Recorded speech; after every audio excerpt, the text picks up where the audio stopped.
I'm Andrew Doyle. Join me at 7 o'clock every Sunday night for Free Speech Nation, the show where I tackle the week's biggest stories in politics and current affairs with the help of my two comedian panellists and a variety of special guests. Free Speech Nation, Sunday nights from 7 on GB News, the People's Channel, Britain's news channel. I'm Jacob Rees-Mogg, the Member of Parliament for North East Somerset and a former government minister. For years, I've walked the corridors of power in both Westminster and the City of London. We need to have the arguments, the discussions on how we make it better. Crop failures, famine, war, suffering on a scale completely unimaginable. We are putting the cart before the horse. As Charles I said at the scaffold, he was the true defender of liberty. Yeah, I've completely derailed the conversation. Join me Monday to Thursday at 8 p.m. on GB News, Britain's news channel.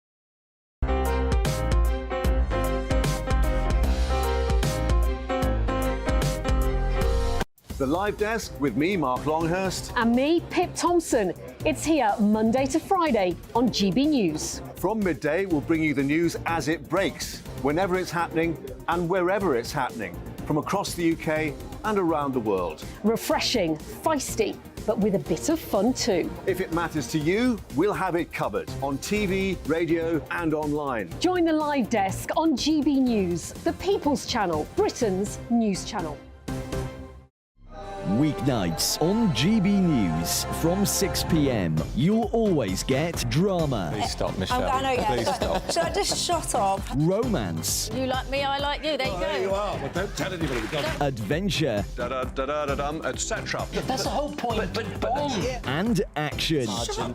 Read my superstar panel. They're already at it. They're fighting. It's going to be quite a show. Only on GB News, the People's Channel, Britain's news channel. So Jubes and Kerr, we tackle the issues of the day with real robust debate, both sides of the fence, battling it out with me in the middle with my forthright opinions and views, and often really interesting things happen because you start with a position and then by the end of the debate you find actually, well, I might not have thought about that one. What we need in this country is two new political parties. You should maybe think about doing a 2024 calendar. I'm Michelle Dewberry and I'm keeping you company right through until 7 o'clock this evening. GB News, the People's Channel, Britain's watching. Monday to Thursday, 9 p.m. till 11 p.m. Join me, Dan Wootton. I'll bring you the sharpest takes and hottest debates. Do you not believe in prison? I don't believe in prisons. I'm completely stunned. I guarantee you there'll be no spin, no bias, no censorship. I actually was personally quite offended by it. And no reason to go to bed. So I guess they've always been quite woke. That's Dan Wootton tonight on TV, radio and online. Monday to Thursday from 9 p.m. till 11 p.m. on GB News. The People's Channel, Britain's news channel. In a world of dull and predictable radio and TV shows. Oh, hi. On Mark Dolan tonight, we've got big guests. We drill into the big stories of the day. The show adds up to a brilliant listening and viewing experience. Mark Dolan Tonight is the most entertaining current affairs show ever, and that's a fact. That's Mark Dolan Tonight, Friday, Saturday and Sunday from 9. Only on GB News, Britain's news channel. Like all families, we have arguments every now and then, but actually we agree on what the mission of GB News is, and that's the most fundamentally important thing. GB News provides the kind of platform that lets all voices be heard. We don't hold back. We're free to say what we really think. Just because some people who live in a tiny little Westminster bubble think that their particular story is important, that's not the most important story for me. And often they will be difficult stories, stories that you won't find on the establishment media. Because what people think in the north of England may be very different to what they're thinking in the home counties. We're going to carry on telling the world what life is really like for households up and down the UK. We love to be in your car, in your kitchen as you're having your breakfast. Whatever you're doing, you are part of the show. If it matters to you, it matters to us. Britain's watching. Britain's watching. Britain's watching. We're proud to be GB News, The People's Channel, Britain's news channel.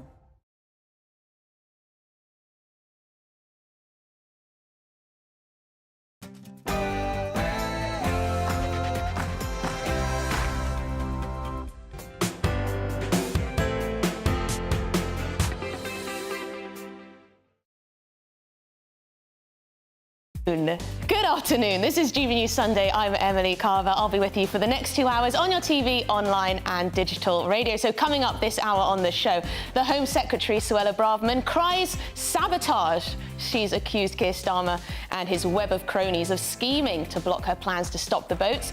But Labour insists they are the party to clear the 13-year Tory backlog. Who do you think is in the right? And of course, big news this week, the Bank of England raised interest rates for a 14th time in a row. Are the government actively trying to make us poorer at this point? And does Jeremy Hunt deserve the boot? And is the saying, the black market, racist? Believe it or not, banking leaders have said that the term should not be used because it is, well, racist. Are they right, or is this just the woke mob throwing its toys out of the pram once again? Do get in touch, send us your thoughts on gbviews@gbnews.com or tweet me at gbnews. But first, let's get the news headlines with Rory.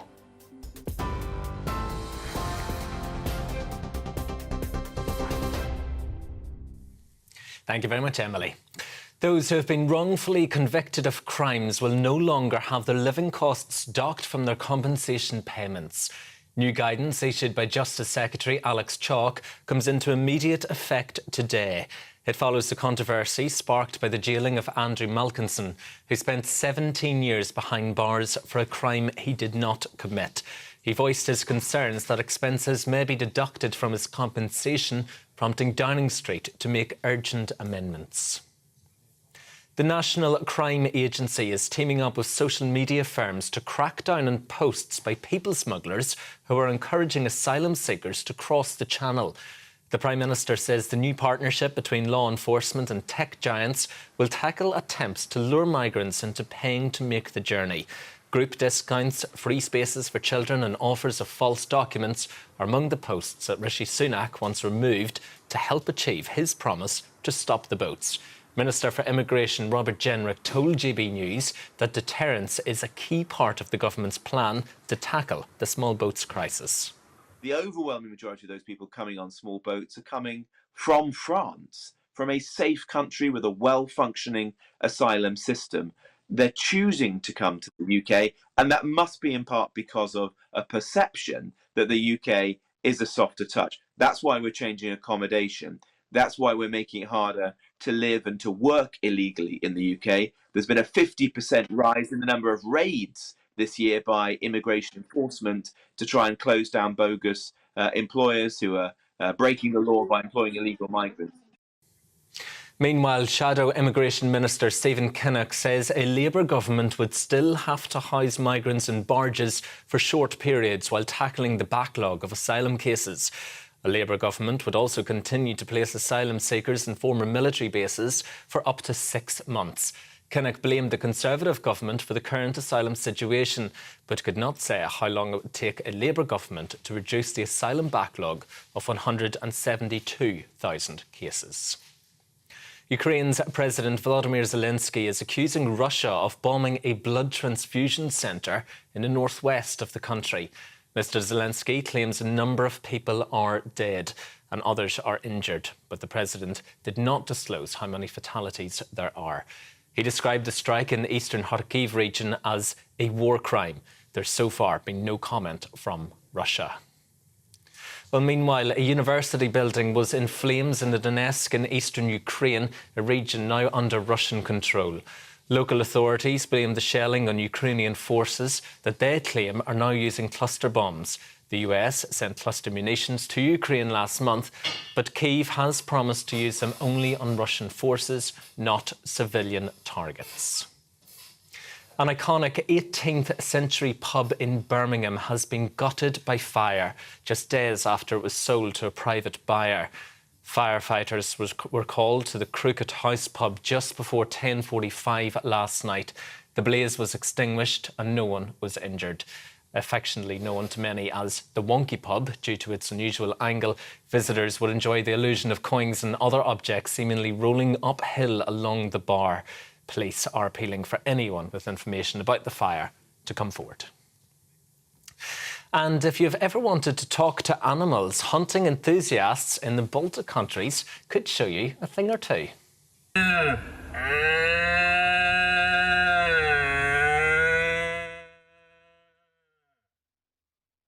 Lithuania and Estonia grunted and bellowed in a battle to be named the champion stag caller.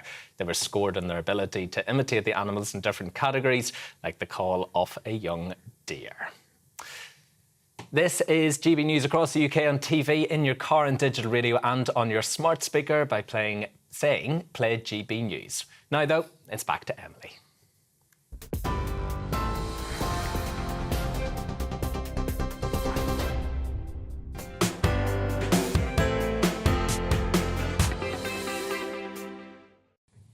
Thank you very much, Rory. So the Home Secretary has accused Keir Starmer of trying to sabotage her attempt to end the illegal immigration crisis in the Channel. Suella Braverman claims the Labour leader has a web of cronies who are blocking any effort to stop small boats crossings from Calais. So joining me now to discuss this is GB News political correspondent Olivia Utley.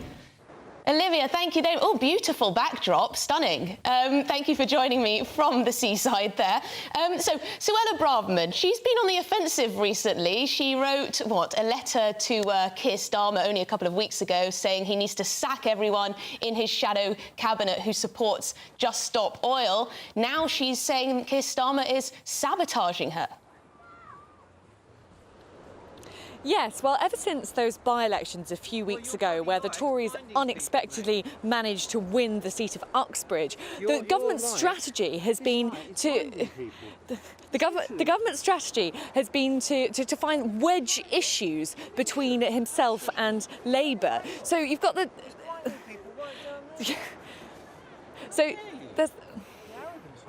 Is Olivia there? Have we got Olivia? So we've got the.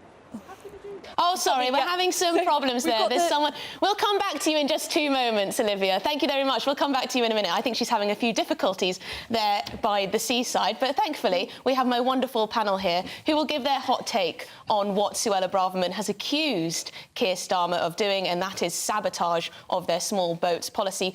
She says that Sir Keir Starmer essentially has a web of cronies, activists who work with Labour to try and stop things like the Rwanda plan, to try and stop the government's efforts to stop the small boats. So with me today is David Curtin, and we also have Matthew Stadlen, political commentator. David is, of course, the leader of the Heritage Party. So, Matthew, I'll come to you first on this. What do you make of Suella Braverman? I thought we could communicate for the next hour in stag calling after this. Wasn't that brilliant? Oh, we've got that later on. Oh, we've got that later on, okay. No, you don't. Saw that in your news bulletin in Lithuania. No, it's a nonsense, isn't it? I mean, the government has been in power for 13 years in one form or another. You've got the Home Office talking about a legacy backlog of asylum claims. Legacy is the Conservatives who've been running the show for over a decade. So that's the first point I'd say. Second point is Labour have pointed out that actually in order to clear the backlog at the current rate that the government is clearing it, it would take something like, 14 years, something like that. So the government's asylum and migration policies are in absolute tatters. And what the Home Secretary is trying to do in true populist fashion is to distract by blaming a party that has been out of power since 2010 for their own failures. The idea that Keir Starmer somehow is trying to sabotage her policies for political gain is absurd. No one wants these crossings. No one wants people to put their lives at risk. Everyone wants to stop them. The question is, why have the government failed to do so? Well, hang on. It's been well reported that people who have worked with the Labour Party, legal advisers, etc., have been the ones to bring these challenges against the Rwanda policy. So the government wants to get the Rwanda policy off the ground. They are failing to do so because of legal challenges, which are led by, for example, Jacqueline McKenzie, who's a senior lawyer leading efforts to block the Rwanda policy. She also serves as a race advisor to Labour. You've also got another activist, Bella Sankey, who's launching legal cases against the Rwanda policy. So you can see that from the outside, it does look like those people who support Keir Starmer and are advising Keir Starmer are also the same people who are launching legal attacks on this policy. So can you see from that respect that people might look at the Labour Party, look at the Labour leader and think, is this party on the side of illegal immigration, or are they with the government in trying to end it? But Emily, everything you've just said presupposes that the Rwanda policy, as you describe it, is going to stop the small boats. Of course, the Rwanda policy is not going to stop the small boats. The small boats are still coming. The idea that we're going to be able to send enough people to Rwanda, which anyway I think is morally wrong, ethically wrong, the idea that we're going to be able to send enough people to Rwanda either to clear the backlog or to act as a deterrent is absolute pie in the sky. Well, and what about, David, what about Labour councillor who's been found on TikTok spreading tips on how to essentially go from being an illegal immigrant to a legal immigrant by using various loopholes? Yeah, I think this is Iram Ali, isn't it, the councillor from Newcastle. And, yeah, look, going back to Suella Braverman, accusing Keir Starmer and her and the Labour Party of trying to block efforts to slow down migration, well, of course, I mean, it's kind of like accusing a cow of mooing, isn't it? I mean, essentially, of course, that's what they're going to do. The era of rapid mass immigration started with Labour in Tony Blair's time, and it's carried on through Brown, and it's accelerated now in the Conservatives' time. And they've said every year, every election, we're going to bring net migration down to the tens of thousands, but they haven't. So in a way, Suella Braverman, although she is correct in saying that the Labour activists are trying to block efforts to reduce migration, she is diverting attention and deflecting attention away from the terrible record that the Conservative Party has had over the last 13 years. And in a way, I do agree with Matthew that the Rwanda scheme isn't going to do anything to bring down net migration. It was set up to fail. But does she look a little bit desperate saying this type of stuff?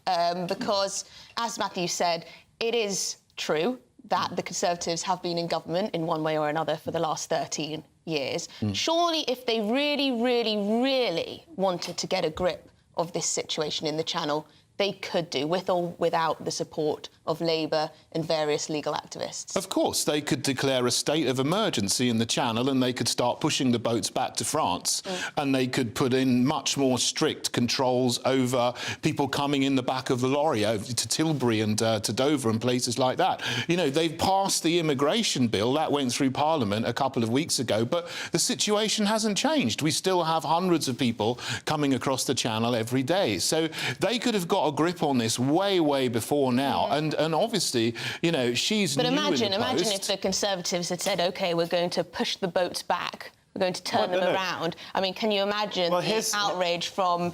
Emily, here's an area where we will all presumably disagree. Of course, we can't physically push boats back because then we are actively taking part in endangering people's lives. What we should be doing as a country, what this government, and we agree that it's failed egregiously in this area, what this government should be doing is cracking down, for goodness sake, on these criminal gangs, working as closely as it possibly can with the French, who might be a bit recalcitrant because of bad feeling over Brexit. This government has lost control of law and order. You get drugs drops in my street in London. I saw one happen yesterday evening while I was out walking the dogs. There is no sense in which communities are properly safe. There's no sense in which this government is controlling our borders. Illegal migration makes that so much worse. It's absolutely pathetic. We've got plenty of homegrown criminals in this country as well. This government has failed to get a grip. It's been in power for 13 years. People are getting fed up. May I... Yes, you know, we hear this line. They've been in government for 13 years. Sometimes it seems like they haven't. It does seem like the courts, activists, obviously the opposition, do try their very best to thwart some of their more controversial policies. I mean, we only have to cast our mind back to what was happening over Brexit. But, Matthew, what is Labour's solution? What is Keir Starmer's big idea? Because it's very easy to accuse Keir Starmer of sitting on the fence on major, major issues. And it seems to me the Labour Party talk of safe and legal routes, they talk of more international cooperation. But what tangibly are they going to do? So I'm not a spokesperson for Keir Starmer. I'm not a Labour MP. I, broadly speaking, would like to see a Labour government. I would like to see this Conservative government out on its heel. What do I think Labour should be pushing? I think Labour should be pushing an end to the Rwanda policy, which is a distraction scheme, which is a headline grabber, which simply will not work. We're both agreed on that. And it should be pushing a far greater emphasis on straightforward law and order. So that's on the beaches, on our borders, get people out there. Whichever agency it is, we need to get those smugglers who are causing absolute misery and causing carnage generally, and get those guys behind bars. Well, I think most people would approve of that as a solution, although it doesn't seem to be working. We're spending hundreds of millions of pounds on trying to police that border. And I do actually genuinely believe that what we need is a strong deterrent. People say, oh no, deterrents don't work. Well, of course they do, if they are implemented properly, David. I mean, just moving to in The Sun today and across the news, it's been reported last week on this show, we reported that illegal smugglers, traffickers, people smugglers were using TikTok to advertise their wares, to advertise their service, and they were using emojis of the Union Jack and of boats and of France and of the UK to essentially get around some of the regulations on TikTok so that they could keep their videos up in order to get business.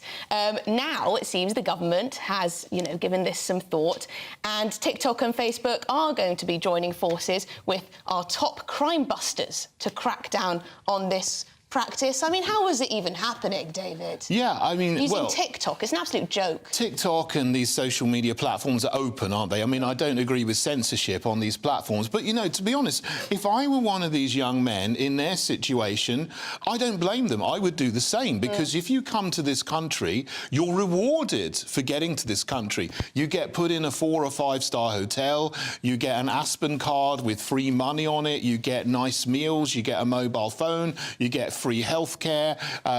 Well, most of them are military-age men, but if you do come with your families, you get education for your kids. So it's a reward for getting to this country. I mean, one of the things that they have done just very recently is saying we're going to have marquees set up, and that might be somewhat of a deterrent, because that might change things, because people might think, well, if I come to the UK now, I'm not going to get a 4-star hotel. I'm not sure reward. though, because of course people abscond from where they're staying, because no one wants to be left in a hotel or a marquee for months and months on end. That's why I agree with getting the backlogs. Sorry, I'm just going to go to some views and then we'll come back, because lots of you have been getting in touch on this. Gary says Robert Jenrick and Suella Braverman are a waste of space. The government are just weak cowards afraid to act.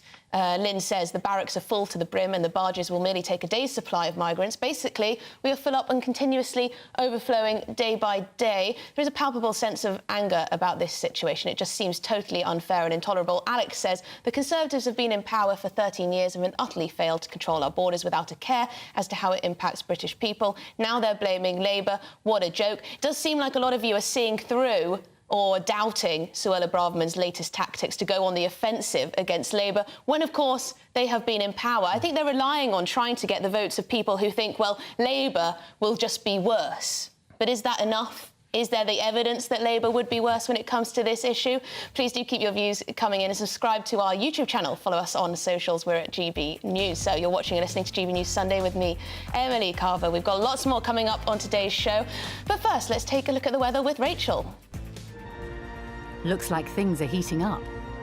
Boxed Boilers, proud sponsors of weather on GB News. Good afternoon, my name is Rachel Ayres and welcome to your latest GB News weather forecast brought to you by the Met Office. So today has been much better weather-wise for many compared to Saturday, and this is because Storm Anthony is finally clearing away to the east. Looking out to the west, there is an area of high pressure that might just bring something a little bit more settled for the south on Monday. But as we look through to the rest of this evening, showers generally easing and becoming more confined to northern areas. Plenty of clear spells elsewhere, and this combined with light winds could bring the odd patch of mist and fog for some southern and eastern areas. But it will also mean that temperatures will drop readily tonight, more widely than what we saw on Saturday night. So rural areas seeing those temperatures drop into single figures. This will make for a fresh but bright start to Monday with plenty of sunshine around.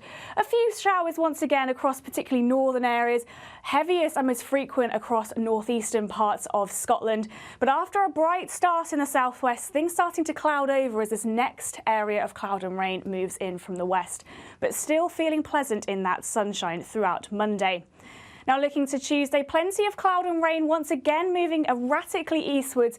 Quite a lot of low cloud, mist, murk and drizzle for western coasts, but drier and brighter further north. And as we look towards midweek, it does look like things will be warming up with those temperatures getting around to the mid to maybe even high 20s.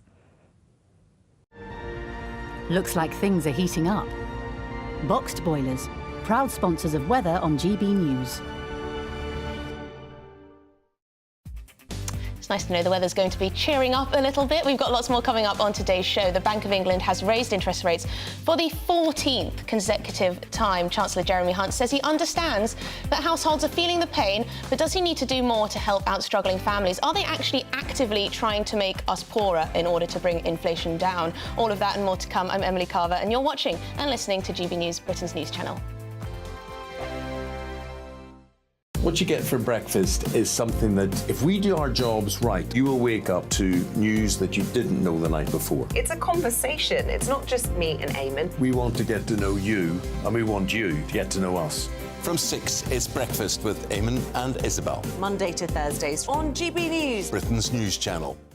Westminster is going around in ever-decreasing circles, followed by the media. Britain is broken. How on earth did we get into this mess? But more importantly, how do we get out of it? Join me at 7 p.m, Mondays to Thursdays on Farage, here on GB News. We will have open, rational debate. We've got to work out how Britain moves forward from this. Join us here on GB News, the People's Channel. Britain is watching. When the news happens, it happens here. And really important breaking news. Breaking news this morning. On TV, radio and online, the news starts here on Britain's Newsroom. All the biggest stories and the answers that you need from across the UK and beyond. Join Britain's Newsroom from 9:30 on GB News. The People's Channel, Britain's news channel. Join me, Patrick Christie's, Monday to Friday, 3 till 6. We tackle the day's news agenda like you've never seen before. It's high tempo, high octane, the most controversial topics and the best guests. You will not be able to take your eyes and ears off it. I'm not afraid to ask the questions that you really want answered. 3 till 6 p.m, Monday to Friday on GB News, the People's Channel, Britain's news channel. People in Britain, they love free speech, but they also love fair play. I don't care if I'm speaking somebody from a trade union, from the Labour Party, somebody from the SNP. And I think the viewers like to see that actually we can challenge one another, but in a positive way. We think we ask the questions that people want to ask, and often we ask the questions that we wanted to ask in Parliament but never got the chance to ask. So join us every Saturday, 10 a.m. till noon on GB News, Britain's news channel. Hi, I'm Dan Wootton. You can watch me live on GB News Monday to Thursday from 9 p.m. And did you know that you can also watch and listen live on our website, gbnews.com. You'll always be up to date on the latest breaking news, as well as enjoying the best stories, opinions and shows. You can even join the debate under our live player as you're watching. So head straight to gbnews.com on TV, radio and online. GB News, Britain's news channel. It's all about family, being in people's living rooms, all the interaction and getting to know who our viewers and listeners are. When I was young, my dad used to say, Nana, stop arguing. I wanted an outlet that would enable me to give my opinion. People are going through a really hard time right now, and I know that you don't feel like you're being listened to by the establishment. I came to GB News because it's the People's Channel, and I want the audience to have their say on the events of the day. We're dynamic. We do something different. Democracy shows that the wisdom of the nation is in its people. I get to travel to find out what the story is from a personal perspective. The British people aren't fools. We know when we're not being told the full story. We've got to work out how Britain moves forward from this. It's the best country in the world. The establishment had their chance. Now we're here to represent your views. Britain's watching. Britain's watching. Britain's watching. We're proud to be GB News, The People's Channel, Britain's news channel.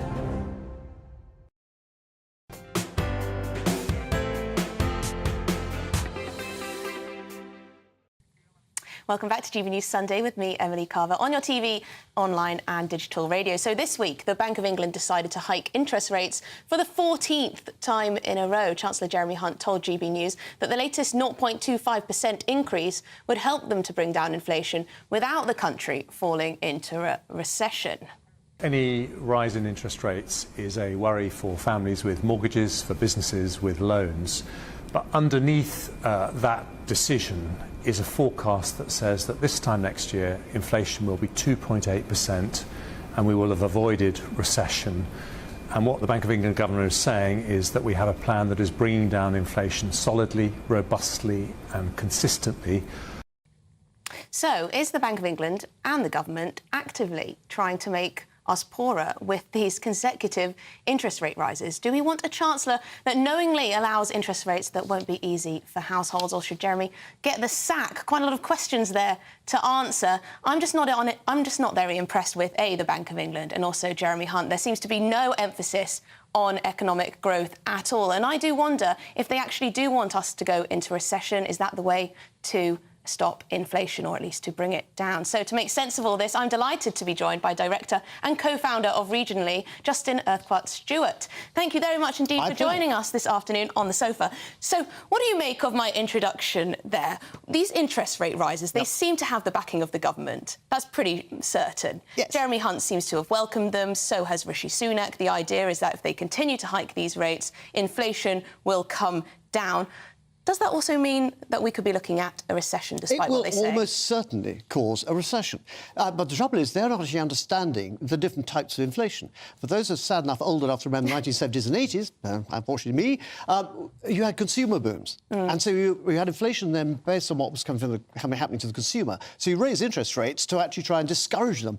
To stop people spending, essentially, yeah. Now we haven't got... this inflation has nothing to do with the consumer boom. You go to the high street, people won't tell you I'm in a consumer boom. They'll tell you they're financially frightened at the moment. This inflation is coming out elsewhere. After COVID, with supply chains, the horrible things that are happening in Ukraine and the production of grain and those sort of issues. And, of course, oil price rises, another field, well, that's come back. And rice price rises because of what's happening in India. Now, the best one in the world, our British Chancellor can't control those things.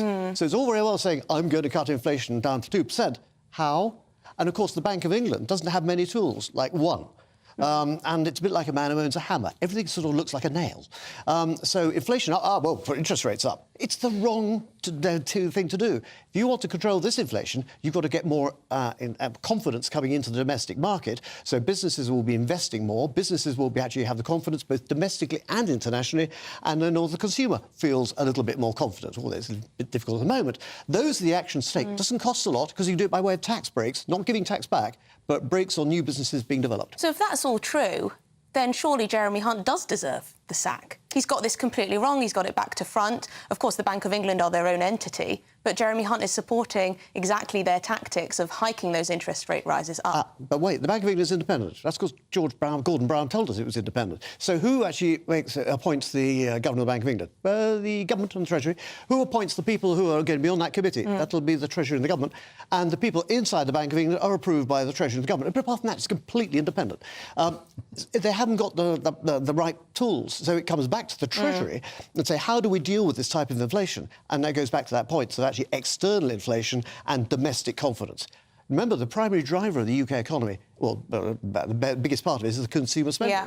And also the areas of greatest employment are smaller businesses. Well, That's what we need to focus on. It's not like people are going out and spending huge amounts of money. Well, the ordinary person on the street isn't. No. They're really reining in their spending. So it's hard to believe that this inflation is caused by people spending willy-nilly. So, David, do you think Jeremy Hunt should get the boot?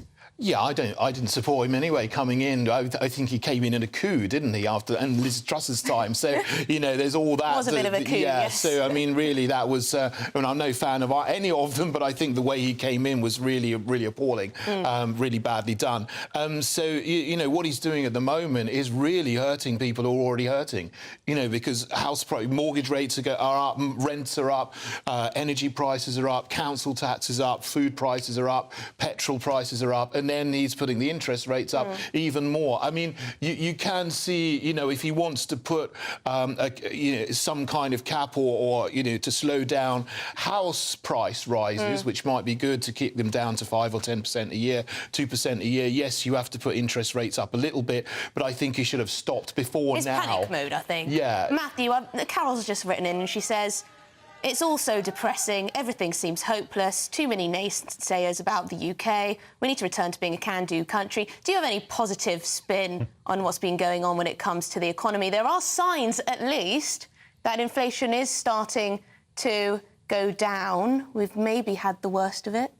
It's really difficult for any of us to double guess what the Bank of England is trying to do and to work out whether we could suggest something more positive in policy terms. And we talked briefly just then about Liz Truss's government. I think the majority of people in this country would think she was the most disastrous Prime Minister we've ever had. She didn't crash the economy, though. Some would argue she did or helped contribute towards it. I think people will associate interest rate rises and their mortgages going up with the Conservative Party at the next election because of what Liz Truss did. If you look back to Gordon Brown, you're absolutely right. He took interest rates out of the realm of government. He wanted to depoliticise them. So it's very difficult, unless the government changes the law on that and repoliticises them, it's very difficult for the government to know quite what to do in these circumstances. I mean, if you had a Conservative Chancellor saying that the Governor of the Bank of England had got it all wrong, then we'd be in a real pickle. It's very difficult, very difficult. Sadly, that's all we've got time for. Thank you so much for coming into the studio, Justin Urquhart-Stewart there, and, of course, my wonderful panel, David Curtin and Matthew Stadlin. So, so you're watching and listening to GB News Sunday with me, Emily Carver. We've got lots more coming up on today's show. Keir Starmer has been accused of sabotaging efforts to stop the small boats. Meanwhile, the Labour Party have stood by a councillor that posted a video to TikTok highlighting legal immigration loopholes. Is this really the message they want to send to voters? But first, let's get the news with Rory.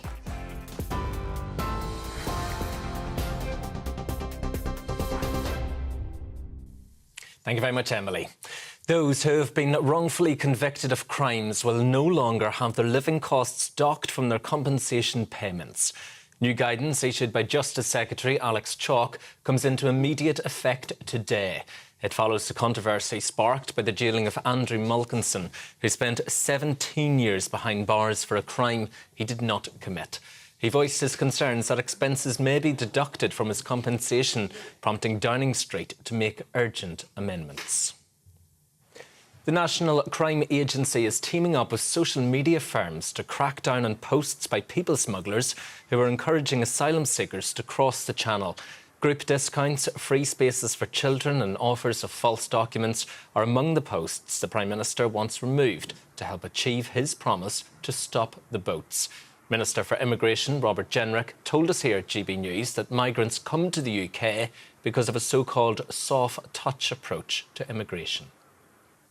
Ukraine's President Volodymyr Zelensky is accusing Russia of bombing a blood transfusion centre in the northwest of the country.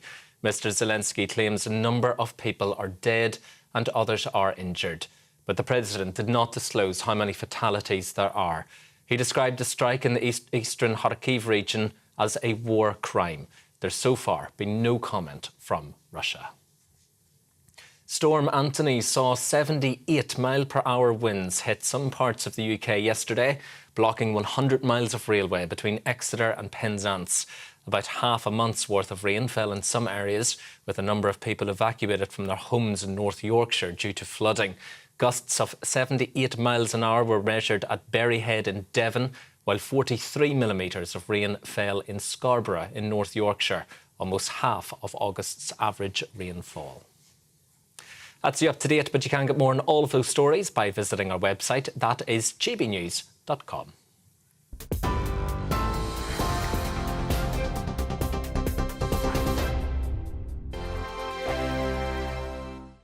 The Live Desk with me, Mark Longhurst. And me, Pip Thompson. It's here Monday to Friday on GB News. From midday, we'll bring you the news as it breaks, whenever it's happening and wherever it's happening, from across the UK and around the world. Refreshing, feisty, but with a bit of fun too. If it matters to you, we'll have it covered on TV, radio and online. Join the Live Desk on GB News, the People's Channel, Britain's news channel.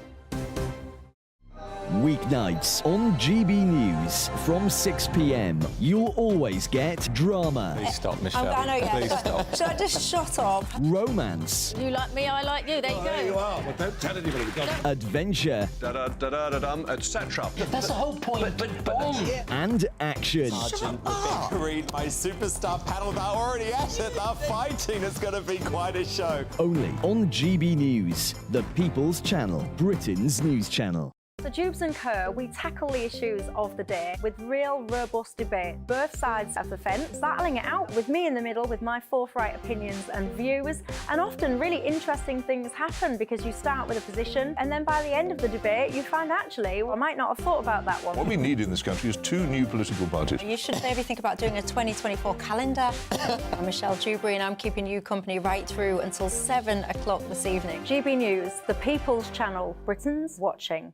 Monday to Thursday, 9 p.m. till 11 p.m. Join me, Dan Wootton. I'll bring you the sharpest takes and hottest debates. Do you not believe in prison? I don't believe in prisons. I'm completely stunned. I guarantee you there'll be no spin, no bias, no censorship. I actually was personally quite offended by it.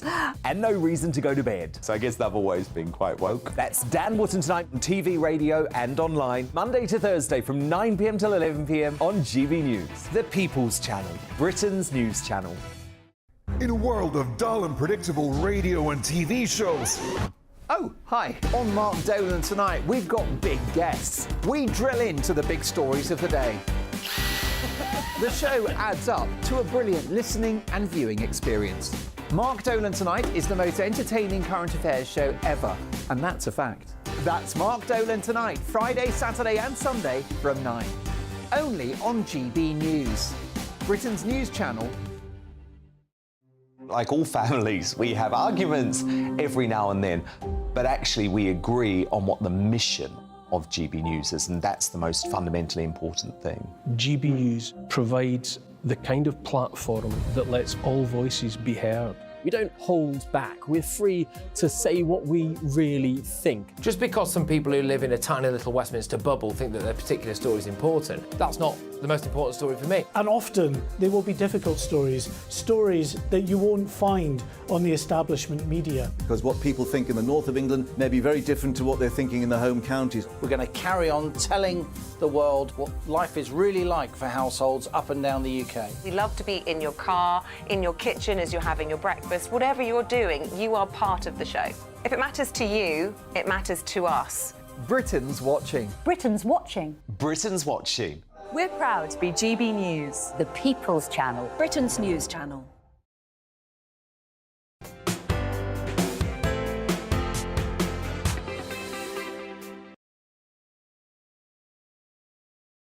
TV, online and radio. Now, before the break, we did discuss Suella Braverman's allegations. She's accused Keir Starmer of sabotaging her plans, working with a web of cronies to sabotage her plans to stop the boats. We asked whether Labour would be worse on illegal immigration, or if they've got a better plan, would they stop the boats? Would they deal with the backlog quicker? Doesn't seem like many of you have much, strong hopes for the Labour Party if they were in charge. Mel from Wigan says, if Labour get in, we will be doomed. We need a tough approach on immigration. Andy's written in, you've said, a Labour government would have an open-door policy on immigration. A Labour government is a serious danger to our security and finances. It doesn't seem like there's quite a diversity of opinion on this one.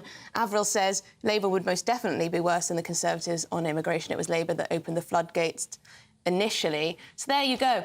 Strong stuff from people at home, and this is a problem for the Labour Party. If they want people to trust them on immigration, they're going to have to, not just sort of try and block the Conservatives' plans, but come up with something that will deal with the problem themselves. But anyway, let's move on. Let me know what you think about that. So, 8 out of 10 Tory party members want Sunak to ditch the 2030 petrol and diesel car ban. A poll of them, published by the Conservative Home website, found that 83% believed the government was wrong to ban the sale of petrol and diesel cars. So joining me now is motoring journalist Quentin Wilson.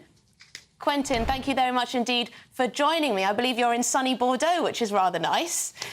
So, this ban, do you think this ban, firstly, is it realistic? I know that some other European countries have decided to backtrack a bit on that date, haven't they?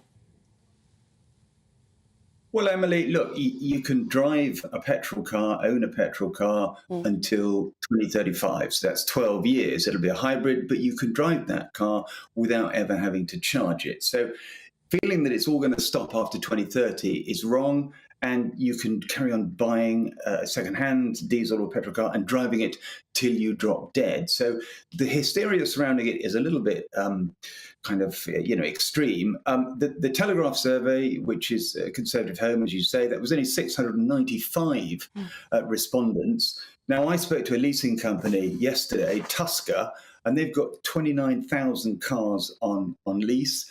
And they've done a survey with 1,200 people, which is almost double the Conservative Home one, and 92% of them, these are 20% taxpayers, Emily, they're on salary sacrifice, so they're NHS and factory workers, shop workers. 92% said they were satisfied or very satisfied with their EV. 76% will choose an EV for the next car. 96% say their EV is reliable or very reliable. Then with another survey, 3,200 people, 77% would like an EV or have considered getting one. So we're being told not to buy EVs by people who have never owned and never driven them. So we need factual accuracy, and we need a kind of, a clear statement of what people think about EVs once they've driven them and owned them. That's very interesting. Quentin, do you have an electric vehicle? Would you buy one?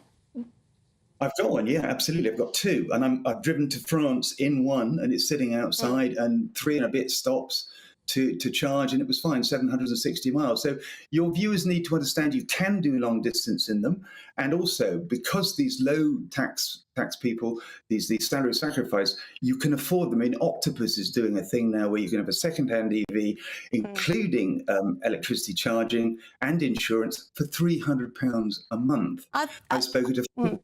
Quentin, I think a lot of people are worried about whether the infrastructure is in place to allow for so many people to switch to electric vehicles. Of course, people are considering switching to electric vehicle because they're worried about the potential ban on sales of petrol and diesel. They're worried about the additional costs that people have to spend, for example, with the ULEZ scheme and other green schemes around the country. So it's, it makes sense for people to be looking at electric vehicles because they don't want to be charged huge amounts of money down the road. But is there a worry, A, about the infrastructure? And secondly, how on earth are we going to produce enough electricity to power everyone to use an electric vehicle? It does seem quite difficult. The infrastructure certainly needs improving. We've got 7 years till 2030. National Grid, I've spoken to them. They said it's going to be fine. We've got 4 gigawatts of wind coming in. And also, you've got to remember, Emily, that 80% of electric car drivers charge at home at night on low tariff renewable energy, which is about sort of 6p a mile. That history about public charging, yes, we need more, but you'll find many, many people. My daughter is in Devon now charging her car at home, and it's electric and it's absolutely fine. So, yes, let's get more chargers, but let's not fear this and tow the whole thing out to sea and sink it with gunfire. Well, there you go. You may have turned some electric vehicle sceptics with this interview. Thank you very much indeed, Quentin Wilson there, a motoring journalist and a fabulous one at that. So, my panel. Matthew, I'll come to you first. Electric vehicles, I mean, do you own one? No. Do you think that it is fair to say that certain government policies have been anti-car? I don't think it's about being anti-car. It's about being pro their commitments to net zero. So don't forget, it was a Conservative government that signed into law its own pledge to reach its net zero targets. I think what we're seeing now is Rishi Sunak, a Prime Minister who is panicking. He was handed what he, I think, mistakenly believes is a tiny lifeline by his tiny majority victory in holding on to the Uxbridge constituency that I think people expected probably would swing. And he's now racing frantically to try and fish a few votes out of the water by backtracking on some of his environmental policies. Yes, no, I completely get that, and I agree to a large extent. But, David, should it really be the job of government to ban sales on quite useful products such as petrol and diesel cars? Absolutely not, and particularly the Conservative government, which is supposed to be for the free market. I mean, you let the free market decide. There's a new product, there's electric vehicles, so you let consumers decide. Do you want to buy petrol or diesel or electric vehicles? It's absolutely wrong. Yes, I should have asked Quentin there, why do we need a ban if electric vehicles are so brilliant as he describes? Exactly. If they're so great, then people will go out and buy them in big numbers. But the thing is, they're more expensive. What he said about the National Grid having enough power for all these electric vehicles that are supposed to be coming online, I don't think is true at all. I mean, there's 39 million vehicles in the UK. At the moment, there's about 500,000 that are electric. So that's sort of 2 or 3%, something like that. If you replace all 39 million vehicles and with petrol and diesel vehicles with electric vehicles, there's not going to be enough energy in the national grid at all. And so that's absolute nonsense. And also the other thing, they need so much cobalt and lithium. And I think this is one thing that people are really very, very concerned about is the child labour in mining these minerals in Congo and places like that. There's not enough cobalt and lithium in the whole world. Hang on. Can I just stop you there? Because Quentin has actually been listening to what you've been saying, David, and I believe he's still there. Apparently, he was shaking his head behind the Zoom screen, so we've got to bring you back. Why were you shaking your head, David? Quentin, sorry. So first, there are 1.2 million plug-in cars in the UK. The Tesla Model Y is the best-selling car in the world. Not just the best-selling car, but the best-selling electric car as well. So, there is popularity. The sales have gone up massively this year, 97% increase. And look, the grids say they will be able to cope. And I talk to them on a regular basis. And as for the cobalt and lithium, look, half of Teslas have what's known as LFP batteries, which don't have any cobalt in them at all. And you've got lots and lots of other cars that are now getting LFP batteries. So this reliance on cobalt will fade. It's much, much, much reduced now than it was, say, 10 years ago. And there are issues in the DRC with the Chinese mines. But all the European car makers have signed a thing called the Fair Cobalt Alliance, which sends these kids to schools and not put them in mines. So that's all being addressed. And we aren't going to run out of all these minerals. I mean, lithium is really, really plentiful, but the batteries will change. We've got solid state batteries coming up. We've got semi-solid state batteries now in use in cars. So the technology changes, the reliance on rare earth minerals is going to be less. And look, the data says that people are buying these cars and they're enjoying them. Yeah, well, you put forward a very convincing case there, Quentin. Thank you very much indeed for hanging on the line and coming back on that point. Thank you very much indeed. Right, we're going to move on. Oh, sorry, Matthew, go on very quickly. Just very quickly. I'm someone who does, unsurprisingly, believe that climate change is happening and that we have to do something about it. But I'm also someone who thinks that things, where they can be, should be affordable, and people on lower incomes, people who really can't afford stuff, should be helped by the government, by a responsible government, as much as possible. So if you're doing a scrappage scheme as part of ULEZ, you have to make sure that people can really afford to change their cars. Otherwise, it's simply unfair. No one wants to go around penalising people. And just very finally, it's not just about the wider environment. It's not just about climate change. It is also about toxic air. I am a Londoner born and bred, and I can tell you the air now and in the last few years is the worst I can ever remember. I don't think that's actually borne out by the statistics, though. I'm not saying that the air is really clean, but it does seem to have got much better. In certain areas, it's really, really bad. If it is starting to get better again, then that's presumably partly because we are changing policy. Well, we can debate that another time, but it's an interesting one because the data does show that pollution in central London has got much better and in Greater London as well. Regardless of these ULEZ schemes, cars are cleaner, thankfully, and they're getting cleaner. But I just don't want to ban people, though. That's presumably partly because of ULEZ schemes. So aggressive, though, isn't it? You don't need the expansion. Anyway, we're going to move on. We'll come back to that. Lots of people have been saying electric vehicles are just way too expensive and, they don't have much second-hand value and, there's not enough infrastructure, et cetera, et cetera. For a lot of people, they just want the knowledge that they can put the petrol in their car and they know how long it will run for and last for, and they don't have to worry about how long it takes to charge their batteries. But let me know, perhaps you are an electric vehicle convert and think they're the best thing since sliced bread. But anyway, believe it or not, the Labour Party is standing by a councillor who posted online videos highlighting immigration loopholes. In a TikTok video, Labour councillor and lawyer Irim Ali said she can help those here illegally or who have overstayed their visas to make their case to the Home Office. So essentially trying to help illegal migrants who are in this country get a visa, make their case to the Home Office, be able to stay here for a longer period of time or forever. So let's take a look at one of her videos. Hi listeners, Irim Ali here, immigration solicitor. Are you in the UK without a valid visa? Are you illegal or have you overstayed your visa? Do not fear, Irim Ali is here to help you regularise your visa in the UK and submit an application to the Home Office based on your human rights. It is extremely important to make sure you become legal in the UK. There is an extremely hostile environment for overstayers here.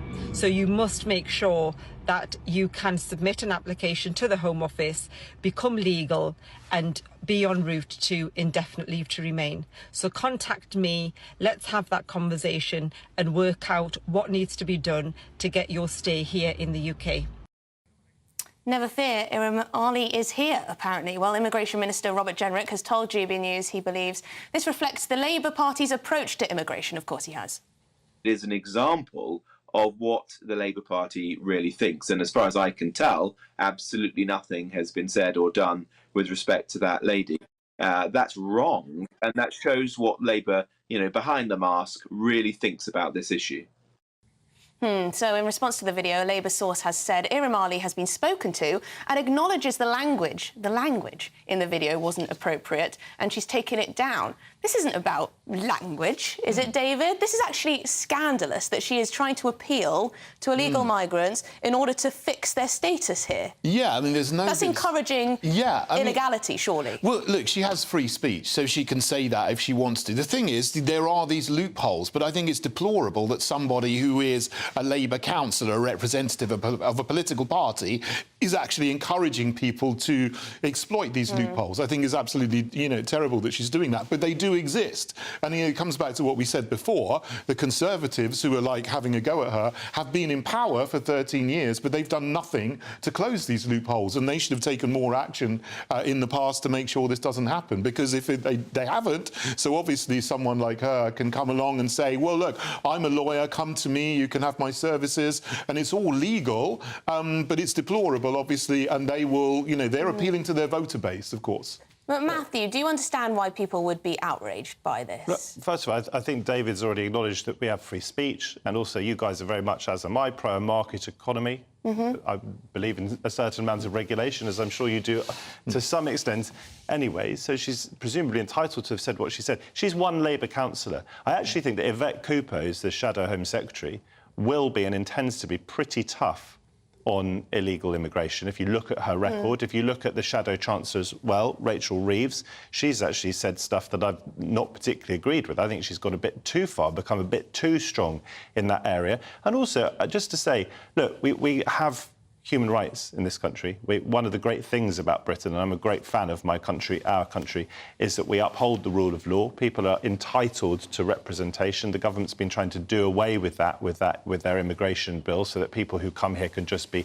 swept aside without any real legal representation. I think we want to hold on to the values that really matter to us. I'm sorry, but people at home listening and watching today are sick of hearing about taxpayers' money going towards legal representation for people who have come to this country illegally. People are sick and tired of it. It's costing our country huge amounts of money. There is no reason that this should be the state of affairs. And this Labour councillor, in my view, I cannot understand why the Labour Party have stood by her and talked about her language. It's not her language, it's what she's saying and doing. They haven't stood by her, and I think it's important as a presenter but also as guests on your show, and I'm grateful to be here, that we don't make assumptions about our audience, right? People have a variety of views, presumably, watching GB News, and I think a lot of people watching might very well believe in the principle of human rights. That doesn't mean that we shouldn't be cracking down on the gangs. It doesn't mean that the police and the border agencies and indeed our government should not be doing their jobs. Would you like it if a Tory councillor was on TikTok saying these are the ways you can avoid paying tax? That would be, that's similar, isn't it? Although I think this is more egregious, but, look at all these loopholes that you can use to stop paying tax. I'm not sure that Tory councillor would get a nice reception from the Labour Party. I mean, some people who take advantage of that and park their money in the Virgin Islands or something like that. I'm sure people in the Labour Party wouldn't be very happy about that at all. But no, I mean, this is a huge problem, and it's if there's 100 or 1,000 people coming to the country illegally, it wouldn't be a big problem. They shouldn't do it, but it's because there's hundreds of thousands. Communities can't cope because you're getting hotels filled up, you're getting staff in those hotels being kicked out of jobs as the Home Office comes in and takes them over, and there's associated crime and nuisance along with it. People are taking absolute liberties. Anyway, you are watching and listening to GB News Sunday with me, Emily Carver. We've got lots more coming up on today's show, but before we get to all of it, and we do have a huge amount coming up, so stay with us, let's take a look at the weather with Rachel. The temperature's rising. Boxed Solar, proud sponsors of weather on GB News. Hello, my name's Rachel Ayres and welcome to our latest GB News weather forecast brought to you by the Met Office. So after an unsettled start to the weekend, things do look better for the second half of the weekend as Storm Anthony moves away to the east, putting us in this northwesterly airflow. So bringing us some showers today, but also plenty of sunny spells. For many, it will be a dry day. Those showers will be mostly focused down the central spine of the UK, heaviest across Scotland, Northern England and Northern Ireland. We could also see the odd rumble of thunder. Though with the lighter winds, still brisk down some eastern coasts, feeling more pleasant than it did on Saturday. So as we go through this evening, those showers will continue for a time, but becoming increasingly confined to northern areas, with clear spells developing elsewhere. And with those light winds, that could mean we see the odd patch of mist and fog for some southern and eastern areas. But temperatures will drop a little bit more readily again tonight, so more widely a chilly night, with temperatures in rural areas dropping into single figures. So a fresh, bright start to the new week. We will see a few showers developing again, mostly across the northern half of the UK. Plenty of brightness in the southwest at first, but clouds starting to move into the afternoon as we get the next low pressure system moving in, and once again feeling pleasant in the sunshine. The temperature's rising. Boxed Solar, proud sponsors of weather on GB News. Thank you very much, Rachel, for bringing us the weather forecast there. So we've got lots more coming up on today's show. I think it's been a brilliant one so far, lots of feisty debate. So Suella Braverman, this is our big story of the day, has accused Sir Keir Starmer of blocking, sabotaging her efforts to end cross-channel migration, to end the boats. Meanwhile, the Labour leader says his party can clear the deportation. What you get for breakfast is something that, if we do our jobs right, you will wake up to news that you didn't know the night before. It's a conversation. It's not just me and Eamon. We want to get to know you, and we want you to get to know us. From 6, it's Breakfast with Eamon and Isabel. Monday to Thursdays on GB News. Britain's news channel. Westminster is going around in ever-decreasing circles, followed by the media. Britain is broken. How on earth did we get into this mess? But more importantly, how do we get out of it? Join me at 7 p.m, Monday to Thursdays on Farage, here on GB News. We will have open, rational debate. We've got to work out how Britain moves forward from this. Join us here on GB News, the People's Channel. Britain is watching. When the news happens, it happens here. And really important breaking news. Breaking news this morning. On TV, radio and online, the news starts here on Britain's Newsroom. All the biggest stories and the answers that you need from across the UK and beyond. Join Britain's Newsroom from 9:30 on GB News. The People's Channel, Britain's news channel. Join me, Patrick Christys, Monday to Friday, 3 till 6. We tackle the day's news agenda like you've never seen before. It's high tempo, high octane, the most controversial topics and the best guests. You will not be able to take your eyes and ears off it. I'm not afraid to ask the questions that you really want answered. 3 till 6 p.m, Monday to Friday on GB News, the People's Channel, Britain's news channel. People in Britain, they love free speech, but they also love fair play. I don't care if I'm speaking somebody from a trade union, from the Labour Party, somebody from the SNP. And I think the viewers like to see that actually we can challenge one another, but in a positive way. We think we ask the questions that people want to ask, and often we ask the questions that we wanted to ask in Parliament but never got the chance to ask. So join us every Saturday, 10 a.m. till noon on GB News, Britain's news channel. Hi, I'm Dan Wootton. You can watch me live on GB News Monday to Thursday from 9 p.m. And did you know that you can also watch and listen live on our website, gbnews.com. You'll always be up to date on the latest breaking news, as well as enjoying the best stories, opinions and shows. You can even join the debate under our live player as you're watching. So head straight to gbnews.com on TV, radio and online. GB News, Britain's news channel. It's all about family, being in people's living rooms, all the interaction and getting to know who our viewers and listeners are. When I was young, my dad used to say, Nana, stop arguing. I wanted an outlet that would enable me to give my opinion People are going through a really hard time right now, and I know that you don't feel like you're being listened to by the establishment. I came to GB News because it's the People's Channel, and I want the audience to have their say on the events of the day. We're dynamic. We do something different. Democracy shows that the wisdom of the nation is in its people. I get to travel to find out what the story is from a personal perspective. The British people aren't fools. We know when we're not being told the full story. We've got to work out how Britain moves forward from this. It's the best country in the world. The establishment had their chance. Now we're here to represent your views. Britain's watching. Britain's watching. Britain's watching. We're proud to be GB News. The People's Channel. Britain's news channel.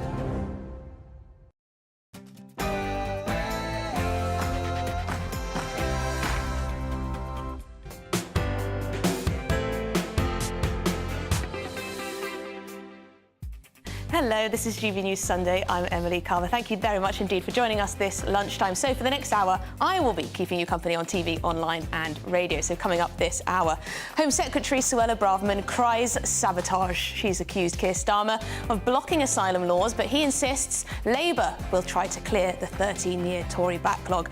What do you make of all that? And is the government silently privatising the NHS? Independent firms are going to carry out hundreds of thousands of scans, tests, as ministers vow to cut record waiting lists. So will this help tackle the ever-growing waiting lists? Are the Tories trying to privatise our NHS through the back door? Let's see. Then stick with us to the end of the hour. We'll find out why the onboard train Wi-Fi has been denying access to gender-critical websites. So please do get in touch on all of that. Apparently you can't visit Sex Matters on a Great Western rail train, so we'll find out what that's all about. Please do get in touch. Send us your thoughts on GBViews at gbnews.com or tweet me at gbnews. But first, let's get the news headlines with Rory.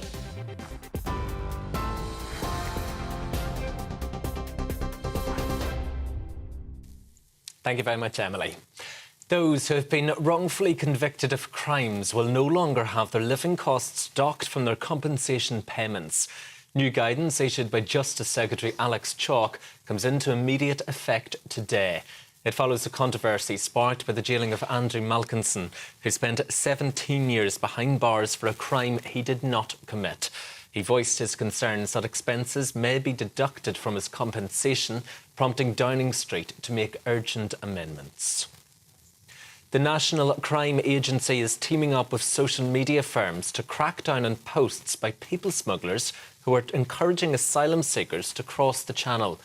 The Prime Minister says the new partnership between law enforcement and tech giants will tackle attempts to lure migrants into paying to make the journey. Group discounts, free spaces for children and offers of false documents are amongst the posts that Rishi Sunak wants removed to help achieve his promise to stop the boats. Minister for Immigration Robert Jenrick told us here at GB News that deterrence is a key part of the government's plan to tackle the small boats crisis. The overwhelming majority of those people coming on small boats are coming from France, from a safe country with a well-functioning asylum system. They're choosing to come to the UK, and that must be in part because of a perception that the UK is a softer touch. That's why we're changing accommodation. That's why we're making it harder to live and to work illegally in the UK. There's been a 50% rise in the number of raids this year by immigration enforcement to try and close down bogus employers who are breaking the law by employing illegal migrants. Meanwhile, Shadow Immigration Minister Stephen Kinnock says a Labour government would still have to house migrants in barges for short periods while tackling the backlog of asylum cases. The Labour government would also continue to place asylum seekers in former military bases for up to 6 months. Kinnock blamed the Conservative government for the current asylum situation, but could not say how long it would take a Labour government to reduce the asylum backlog of 172,000 cases. Ukraine's President Volodymyr Zelensky is accusing Russia of bombing a blood transfusion centre in the northwest of the country. Mr. Zelensky claims a number of people are dead and others are injured, but the president did not disclose how many fatalities there are. He described the strike in the eastern Kharkiv region as a war crime. There's so far been no comment from Russia. Meanwhile, a university building was in flames in Donetsk in eastern Ukraine, a region now under Russian control. Local authorities blame the shelling on Ukrainian forces that they claim are now using cluster bombs. The US sent cluster munitions to Ukraine last month, but Kyiv has promised to use them only on Russian forces, not civilian targets. An iconic 18th century pub in Birmingham has been gutted by fire just days after it was sold to a private buyer. Firefighters were called to the Crooked House pub just before 10:45 last night. The blaze was extinguished and no one was injured. Affectionately known to many as the Wonky Pub due to its unusual angle, visitors would enjoy the illusion of coins and other objects seemingly rolling uphill along the bar. Police are appealing for anyone with information about the fire to contact them. And if you've ever wanted to talk to the animals, well, hunting enthusiasts in the Baltic countries could show you a thing or two.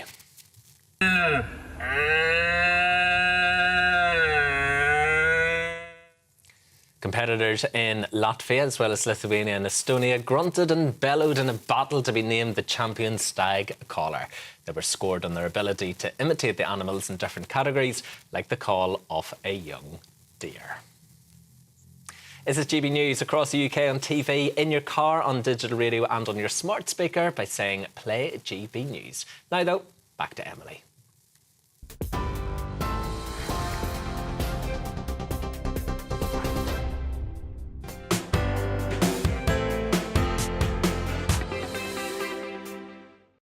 Thank you, Rory. So, our top story of the show. The Home Secretary has accused Keir Starmer of trying to sabotage her attempts to end the illegal migration crisis. Suella Braverman claims the Labour leader has a web of cronies who are blocking any effort to stop small boat crossings from Calais. So, joining me now is GB News political correspondent Olivia Utley. Olivia, it seems... There she is, Olivia. Suella Braverman, she seems to be on the offensive, doesn't she? She absolutely does. And since those by-elections a few weeks ago where we saw the Conservatives unexpectedly win the seat of Uxbridge because it essentially turned into a referendum over the ULEZ issue, the Conservatives have decided that the way they can possibly claw back a bit of momentum from Labour and maybe even win a general election is to find wedge issues between themselves and Keir Starmer, those issues that the public really, really care about, where they think they have a stronger line than Starmer. And illegal immigration is very clearly one of them. Focus groups and polls over and over again show very clearly that the people are on the side of the government's Rwanda plan. They like the idea of deporting migrants, illegal migrants, to Rwanda while their claims are being processed. And this is a really useful sort of angle for the government because Keir Starmer has repeatedly opposed the government's Rwanda plan. Now, what's quite interesting about this is Keir Starmer has been very careful in his opposition to the plan because he knows that the public likes it. So what he's been saying isn't so much that he doesn't think it's a good plan for moral reasons. He says simply that it just won't work. And to be fair to him, so far the evidence is in his favour. We saw those Rwanda flights being stalled at the last minute last year because of human rights lawyers complaining. So now we're seeing this issue where Suella Braverman is attacking the Labour leader, Keir Starmer, on the grounds that one of the lawyers who is working on the Labour election manifesto for next year, a woman called Jacqueline McKenzie, is apparently very heavily involved in in one of the groups that are opposing the Rwanda plan. So Suella Braverman is hoping that she can sort of crack through Keir Starmer's defence that he doesn't oppose the plan for moral reasons, he simply opposes it for practical reasons, by showing that the people who he is hanging around with don't like the Rwanda plan, full stop. And you can see that the government has deployed pretty similar tactics before. It's all about who Keir Starmer is hanging around with. When it showed that that it was revealed that there were Extinction Rebellion donors who were also donating to the Labour Party, that was real fuel for the Conservatives' fire. So this is a really good example of one of those wedge issues where Suella Braverman and Rishi Sunak think that they have the upper hand and are very keen to use it. It's quite interesting, isn't it? Because, of course, the Conservatives are trying to appear tough on illegal migration. Suella Braverman saying there that it is the Labour Party and his cronies that are stopping, trying to block their efforts. But also, the Labour Party is talking quite tough as well, insofar as they are saying that they would keep barges for keeping migrants on. They would keep military bases if they form a government. So they're not saying we do away with absolutely everything the Conservatives are doing. Is that an acceptance that people, the majority of people in this country, do want something quite tough to be done, but then Keir Starmer has to deal with those in his party who would like to see a more open border policy? Well, absolutely. This is the exact problem for Keir Starmer. He knows, as we all know, that the public as a whole are very pro tackling illegal migration. Over and over again, it comes either top or second on people's list of their top priorities. So, as you say, the Labour front bench are very keen to say that they are going to tackle illegal migration. They say that their only opposition to the Rwanda plan is that it isn't practical, and their plans would be as tough as the Conservative plans, but easier to put into effect and more practicable.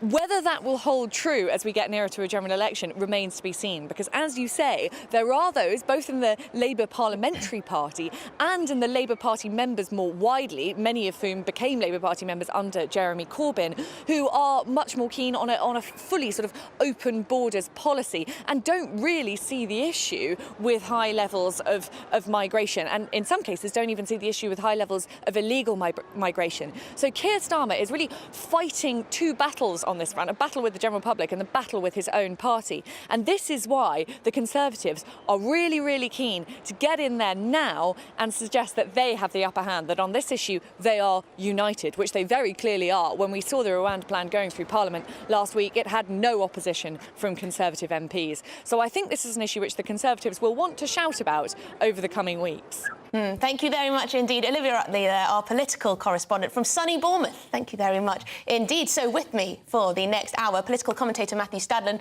and leader of the Heritage Party, David Curtin. Matthew, I'm going to come to you. Olivia had a lot to say there about what the Conservatives are trying to do tactically. Do you agree that this is to, well, essentially have this issue be one of their wedge issues that they can monopolise at least some support and gain back a bit of support that they may have lost? So I think, first of all, Olivia was suggesting that there may be some Labour MPs out there who are pro-open borders.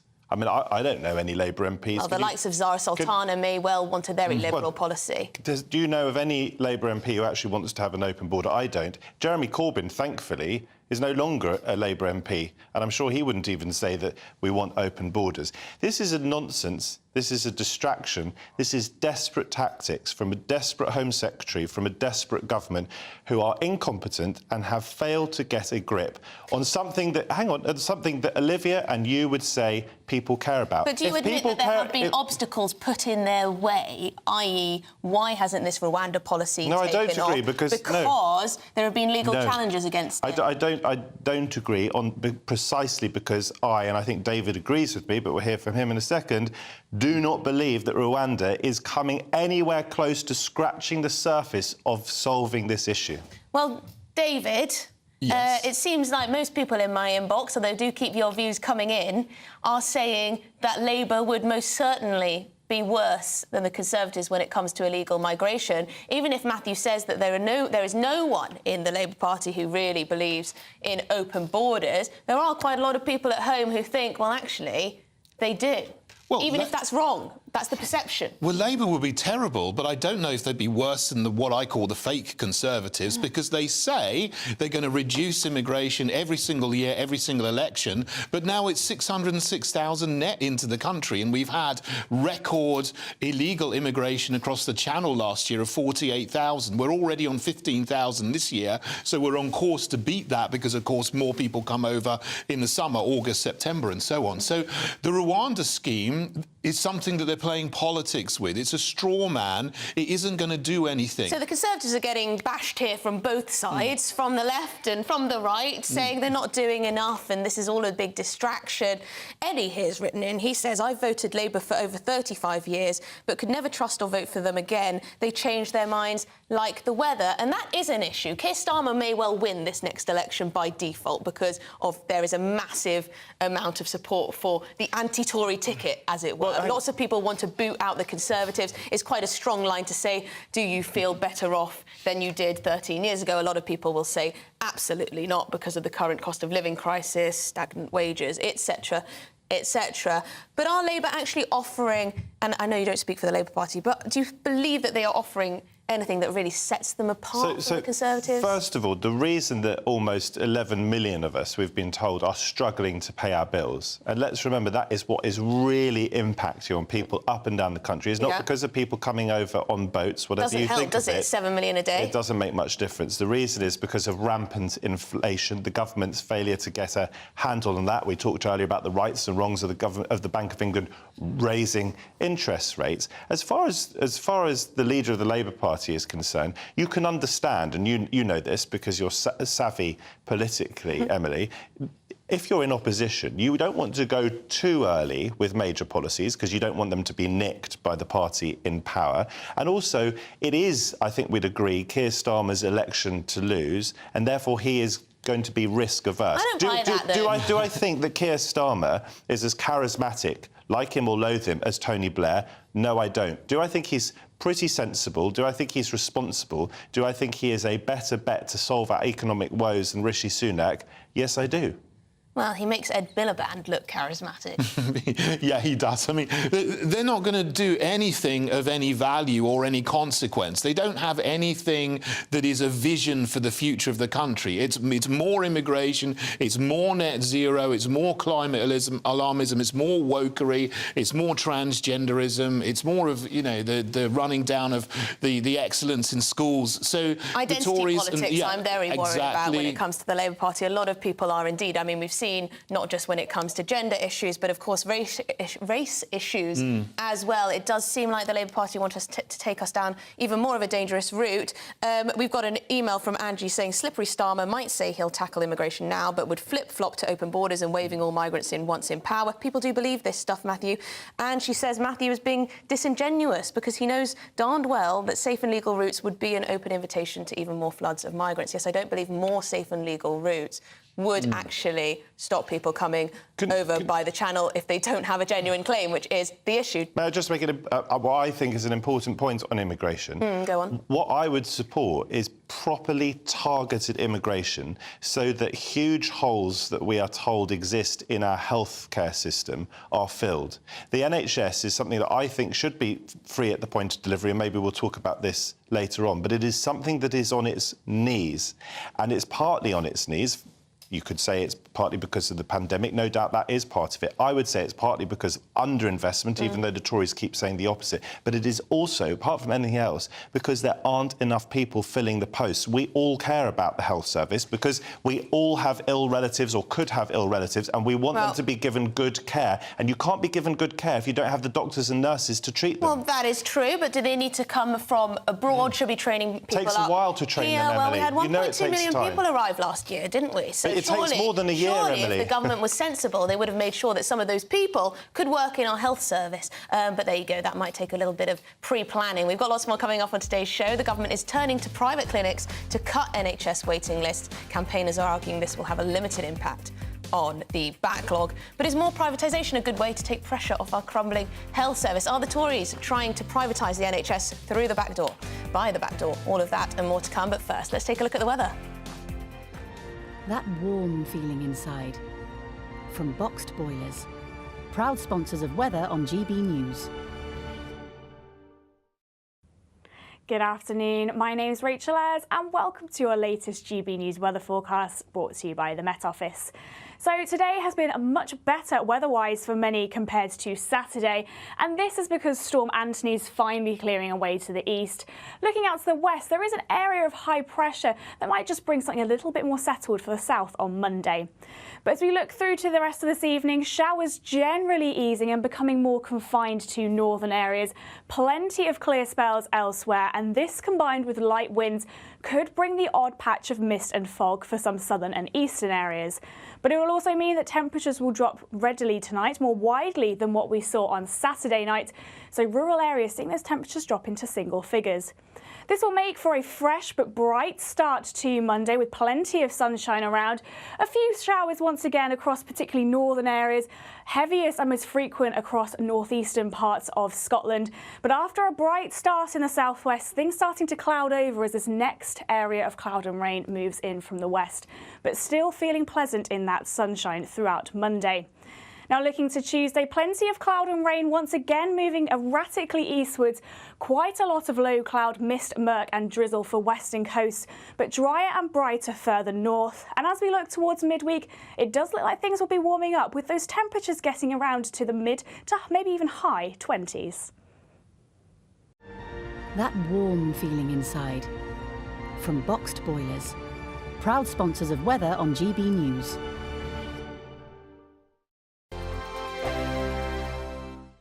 The Live Desk with me, Mark Longhurst. And me, Pip Thompson. It's here Monday to Friday on GB News. From midday, we'll bring you the news as it breaks, whenever it's happening and wherever it's happening, from across the UK and around the world. Refreshing, feisty, but with a bit of fun too. If it matters to you, we'll have it covered on TV, radio and online. Join the Live Desk on GB News, the People's Channel, Britain's news channel. Weeknights on GB News from 6 p.m. You'll always get drama. Please stop, Michelle. I know, yeah. Please stop. Should I just shut up? Romance. You like me, I like you. There you go. There you are. Well, don't tell anybody. Adventure. Etc. That's the whole point. But and action. Sergeant, read my superstar panel that already at it. That fighting is going to be quite a show. Only on GB News, the People's Channel, Britain's news channel.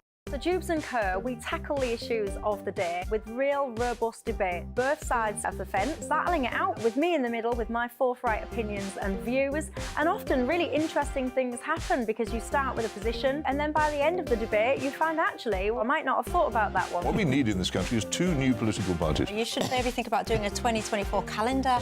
I'm Michelle Dewberry and I'm keeping you company right through until 7 o'clock this evening. GB News, the People's Channel, Britain's watching. Monday to Thursday, 9 p.m. till 11 p.m. Join me, Dan Wootton. I'll bring you the sharpest takes and hottest debates. Do you not believe in prisons? I don't believe in prisons. I'm completely stunned. I guarantee you there'll be no spin, no bias, no censorship. I actually was personally quite offended by it. And no reason to go to bed. So I guess they've always been quite woke. That's Dan Wootton tonight on TV, radio and online. Monday to Thursday from 9 p.m. till 11 p.m. on GB News. The People's Channel, Britain's news channel. In a world of dull and predictable radio and TV shows.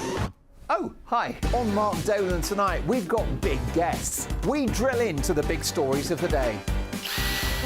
The show adds up to a brilliant listening and viewing experience. Mark Dolan Tonight is the most entertaining current affairs show ever, and that's a fact. That's Mark Dolan Tonight, Friday, Saturday and Sunday from 9. Only on GB News, Britain's news channel.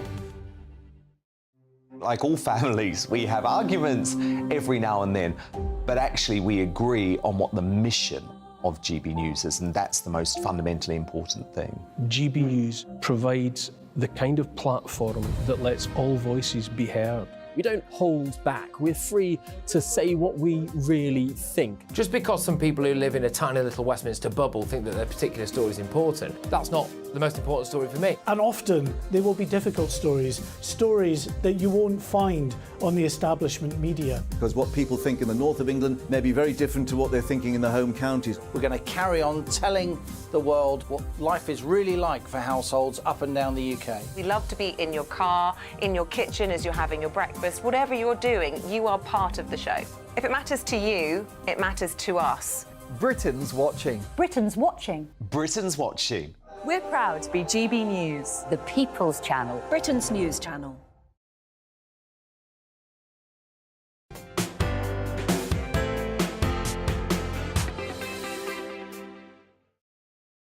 Welcome back to GB News Sunday with me, Emily Carver, on your TV, online and digital radio. So the government is turning to private clinics to cut NHS waiting lists. That's what they hope, at least.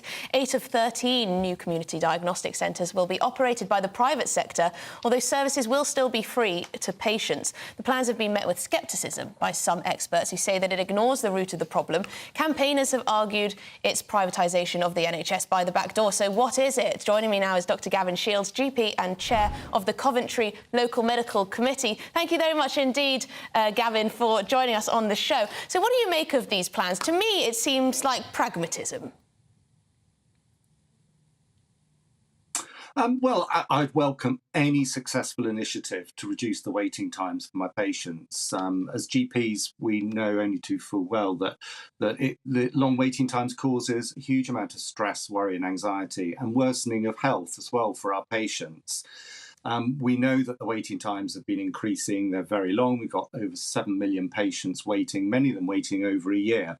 So any successful resource that we can deploy, I would support. I would say, though, I think we need to remember how we have got here. First of all, we've had chronic underfunding in the NHS, poor planning for workforce and estates. Gavin, So can I just this interrupt you there? Just pick you up on that. You say proposal chronic underfunding. Last time I checked, the NHS was not chronically underfunded. It may well be that the money isn't going to where it's needed, but it has been going up in real terms every year since the Conservatives have been in power. I mean, how much should we be spending on the NHS? Well, it's not kept pace with the demand of our patients. That's absolutely apparent by the number of patients that we've got waiting long time. It isn't just about the funding, though. It is about the staff. I heard you mention earlier about recruiting more staff, but it's about retaining staff as well. And it's about having the estates and investment in that.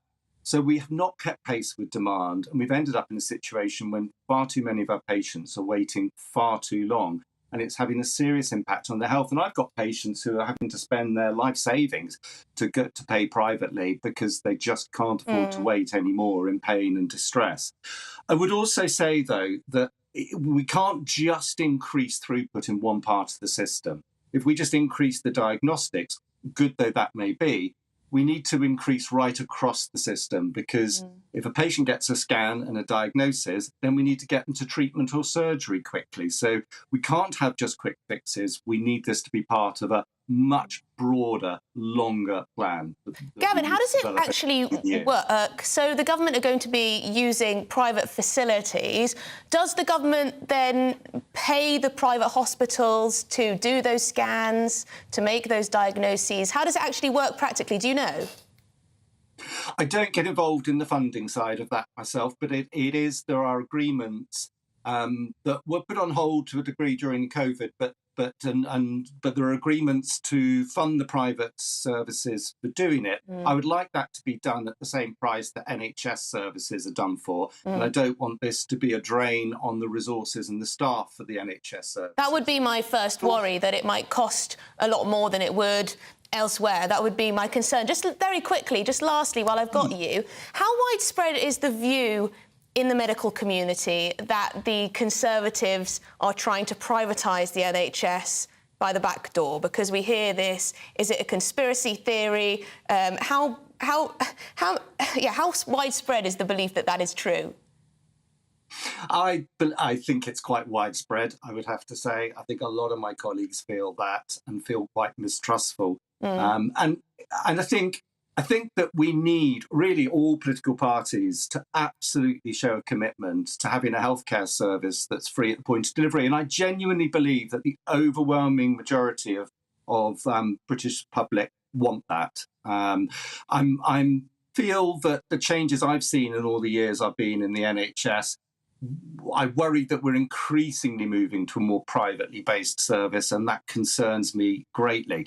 I'm not saying I have a problem with using capacity and resource in the private system, but I think it needs to be on the background of a commitment to an NHS that is publicly funded and free at the point of access. Yeah, I think that's certainly true. People do want that when you poll them. Dr. Gavin Shields there, GP and chair of the Coventry Local Medical Committee. Thank you very much indeed. So let's see what my panel make of all of this.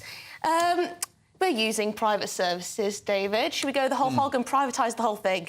Well, the thing is, the Conservative Party have opened the door to this a long time ago with the Health and Social Care, Health and Social Care Act 2012. And Tony Blair as well. Yeah, and Tony Blair beforehand with the PFI initiative, where he got private finance to finance the construction of new hospitals and things like that, and that left some of the buildings and some of the healthcare areas with with terrible contracts where they have to pay through the nose to change a light bulb. You have to pay like £100 to change a light bulb or something, which actually is a drain on resources. The NHS isn't the best at negotiating contracts. No, exactly. So this has been going on for a long time under Labour and then under the Conservatives. You have companies like Virgin Care, for example, taking over certain bits of children's care and health services. And yeah, they do a good they do a good job, but the NHS has to pay for them. The question is, are they getting better service for less pay, for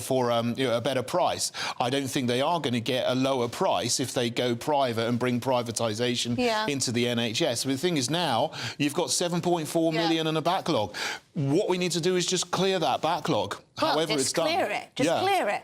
Clear it like that. But yes, using private resources may well be the right way to go when it comes to this. Matthew, people watching at home and listening to this show aren't buying the idea that the NHS is chronically underfunded. They just don't buy it anymore. We've been told so many years that if only we put a bit more money into the NHS, it will suddenly, have fantastic outcomes and all will be well. I think more and more people are clocking on to the idea that maybe the NHS needs a little bit more than that. Do people at home really think that there are 7.5 million people, some of whom will be watching this show, languishing on waiting lists with their wider health deteriorating in some cases as a consequence because somehow doctors and nurses are idle, that they're sitting on their bums? No one thinks they're idle. Or that the managers are so useless. I'm not someone Maybe some people do. Ask my question, my opinion. My view is that the NHS shouldn't be treated as a holy cow in the sense that it's not sacred. Where we think that standards are poor, that should be brought to wider attention. I've had lots of experience recently of the NHS. Some of it has been good, some of it has been bad. Like I think a majority of the viewers, but I'm not assuming what they believe, I do believe it should be free at the point of delivery. I'm not an ideologue, just as Dr. Shields wasn't, when it comes to using private resources in terms of providing enough space so that we can actually treat people, right? That seems to me OK. What I think is surprising is that the Conservatives have actually lagged behind on that while these waiting lists have been growing, whereas Labour's Shadow Health Secretary, Wes Streeting, he's been quite clear, I think, for some time, that you can use private resources to make sure that we drive these waiting lists down. He has actually sounded reasonably sensible. But a lot of people have been writing in just saying, why do we always blame the government? Because this is true, we always seem to blame the government when the NHS isn't working, the backlog, and of course they do contribute to decisions that are made. But for example, John has written in, he says the NHS has senior management, so what do? Why do we not hear about what their plans are? Why is it the government always being blamed? They don't run it on a daily basis. And I think there's quite a lot of truth to that. Secretary of State for Health cannot micromanage the NHS from the top down. It is up to management to work out how things should be. We had a workforce plan that was years and years too late. So who do you blame for the state of the NHS? Let me know. You're watching and listening to GB News Sunday with me, Emily Carver. We've got lots more coming up.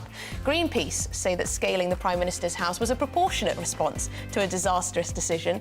I'll be asking if activist tactics have gone too far and whether it's fair to call them eco-terrorists even. But first, let's get the news with Rory.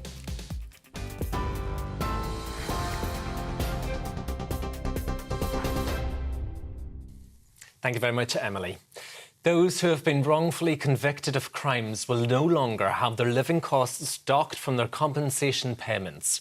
New guidance issued by Justice Secretary Alex Chalk comes into effect immediately from today. It follows the controversy sparked by the jailing of Andrew Malkinson, who spent 17 years behind bars for a crime he did not commit. He voiced his concerns that expenses may be deducted from his compensation, prompting Downing Street to make urgent amendments.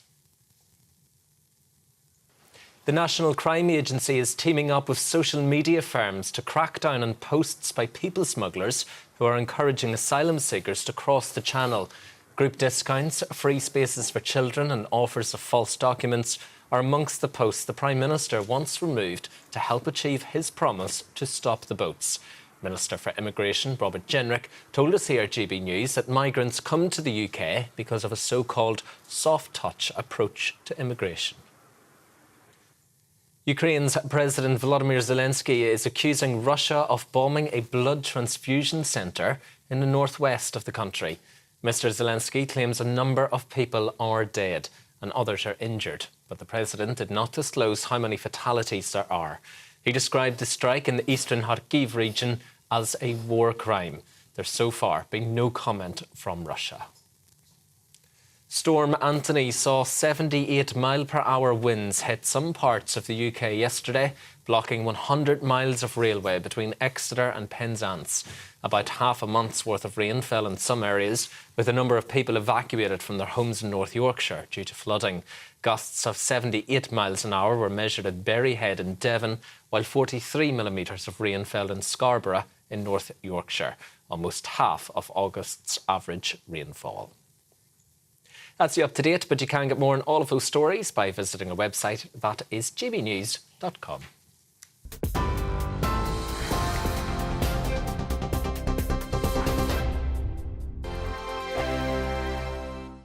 What you get for breakfast is something that, if we do our jobs right, you will wake up to news that you didn't know the night before. It's a conversation. It's not just me and Eamon. We want to get to know you, and we want you to get to know us. From 6, it's Breakfast with Eamon and Isabel. Monday to Thursdays on GB News, Britain's news channel. Westminster is going around in ever-decreasing circles, followed by the media. Britain is broken.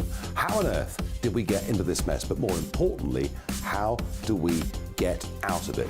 Join me at 7 p.m, Mondays to Thursdays on Farage, here on GB News. We will have open, rational debate. We've got to work out how Britain moves forward from this. Join us here on GB News, the People's Channel. Britain is watching. When the news happens, it happens here. And really important breaking news. Breaking news this morning. On TV, radio and online, the news starts here on Britain's Newsroom. All the biggest stories and the answers that you need from across the UK and beyond. Join Britain's Newsroom from 9:30 on GB News. The People's Channel, Britain's news channel. Join me, Patrick Christys, Monday to Friday, 3 till 6. We tackle the day's news agenda like you've never seen before. It's high tempo, high octane, the most controversial topics and the best guests. You will not be able to take your eyes and ears off it. I'm not afraid to ask the questions that you really want answered. 3 till 6 p.m, Monday to Friday on GB News, the People's Channel, Britain's news channel. People in Britain, they love free speech, but they also love fair play. I don't care if I'm speaking somebody from a trade union, from the Labour Party, somebody from the SNP. And I think the viewers like to see that actually we can challenge one another, but in a positive way. We think we ask the questions that people want to ask, and often we ask the questions that we wanted to ask in Parliament but never got the chance to ask. So join us every Saturday, 10 a.m. till noon on GB News, Britain's news channel. Hi, I'm Dan Wootton. You can watch me live on GB News Monday to Thursday from 9 p.m. And did you know that you can also watch and listen live on our website, gbnews.com? You'll always be up to date on the latest breaking news, as well as enjoying the best stories, opinions and shows. You can even join the debate under our live player as you're watching. So head straight to gbnews.com on TV, radio and online. GB News, Britain's news channel. It's all about family, being in people's living rooms, all the interaction and getting to know who our viewers and listeners are. When I was young, my dad used to say, Nana, stop arguing. I wanted an outlet that would enable me to give my opinion. People are going through a really hard time right now, and I know that you don't feel like you're being listened to by the establishment. I came to GB News because it's the People's Channel, and I want the audience to have their say on the events of the day. We're dynamic. We do something different. Democracy shows that the wisdom of the nation is in its people. I get to travel to find out what the story is from a personal perspective. The British people aren't fools. We know when we're not being told the full story. We've got to work out how Britain moves forward from this. It's the best country in the world. The establishment had their chance. Now we're here to represent your views. Britain's watching. Britain's watching. Britain's watching. We're proud to be GB News, the People's Channel, Britain's news channel.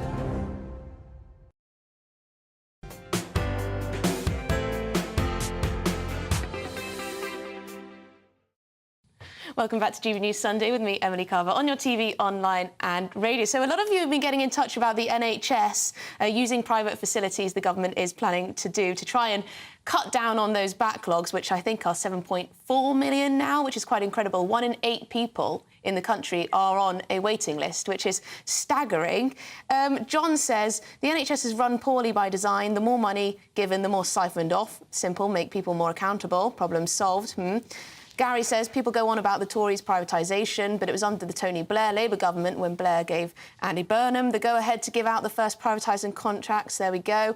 But Ray says the NHS is chronically overstaffed, not chronically underfunded. Interesting. Perhaps you're talking about management. There's several layers of management rather than the nurses and doctors, which we don't seem to have enough of. I think that's fair to say. At least there seem to be massive staffing gaps. But let's move on. Keep your thoughts coming in on the NHS. I think it's one of those issues that everyone seems to have an answer about. They seem to have an idea on how it could be fixed and transformed into something better, because it certainly isn't doing a brilliant job at the moment.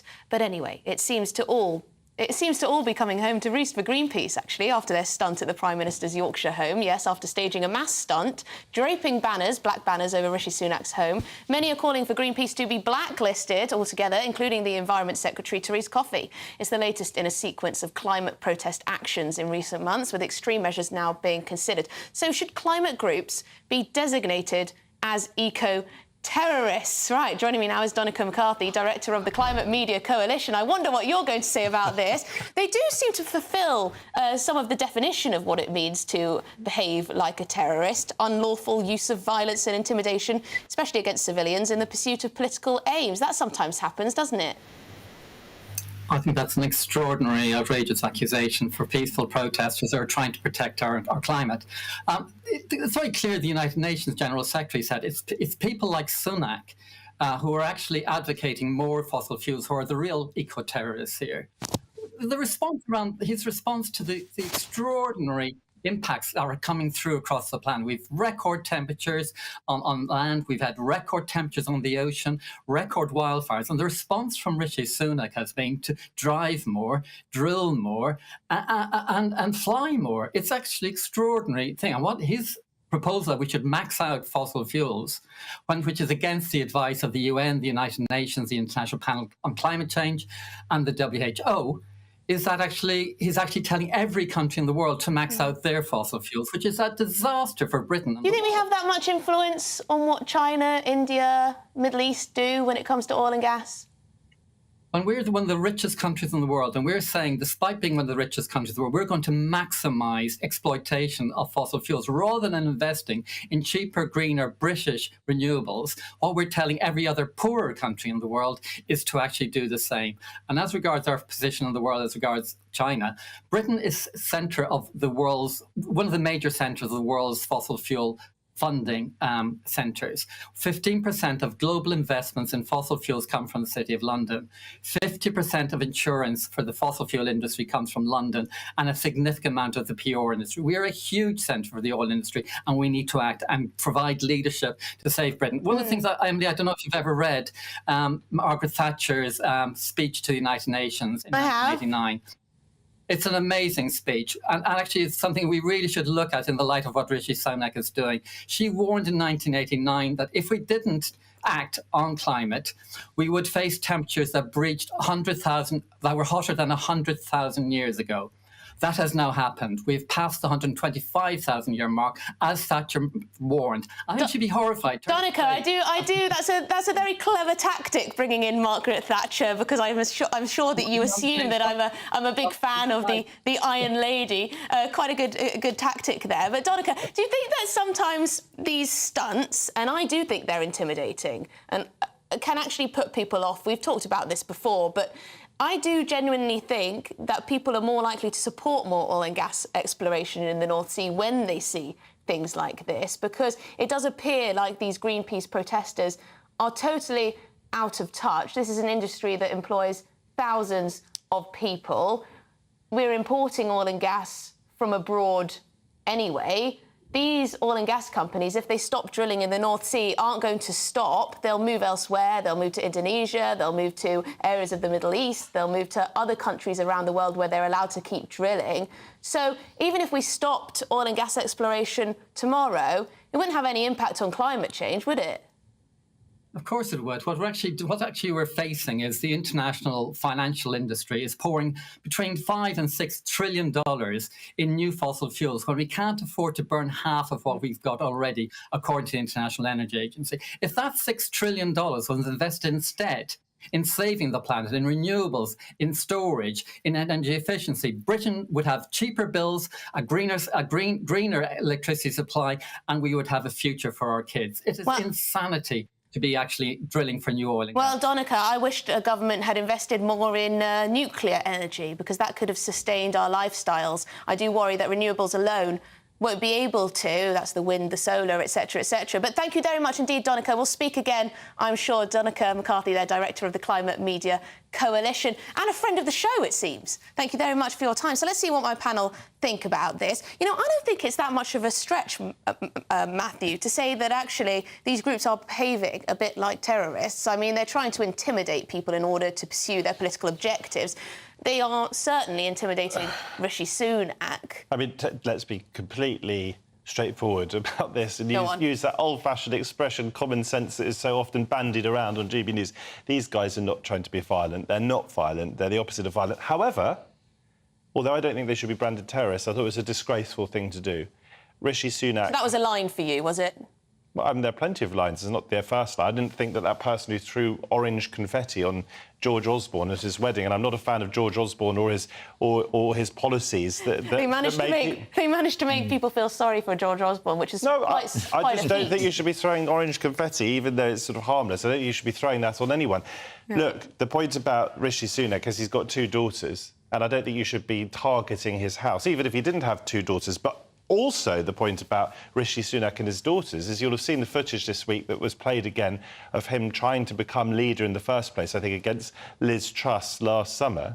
And what was Rishi Sunak saying? He's saying, I've got daughters. I've got young daughters. I want to leave the world a greener place for them. He wanted a sustainable future for his family. So do I think that Rishi Sunak, as Donnachadh said, is an eco-terrorist?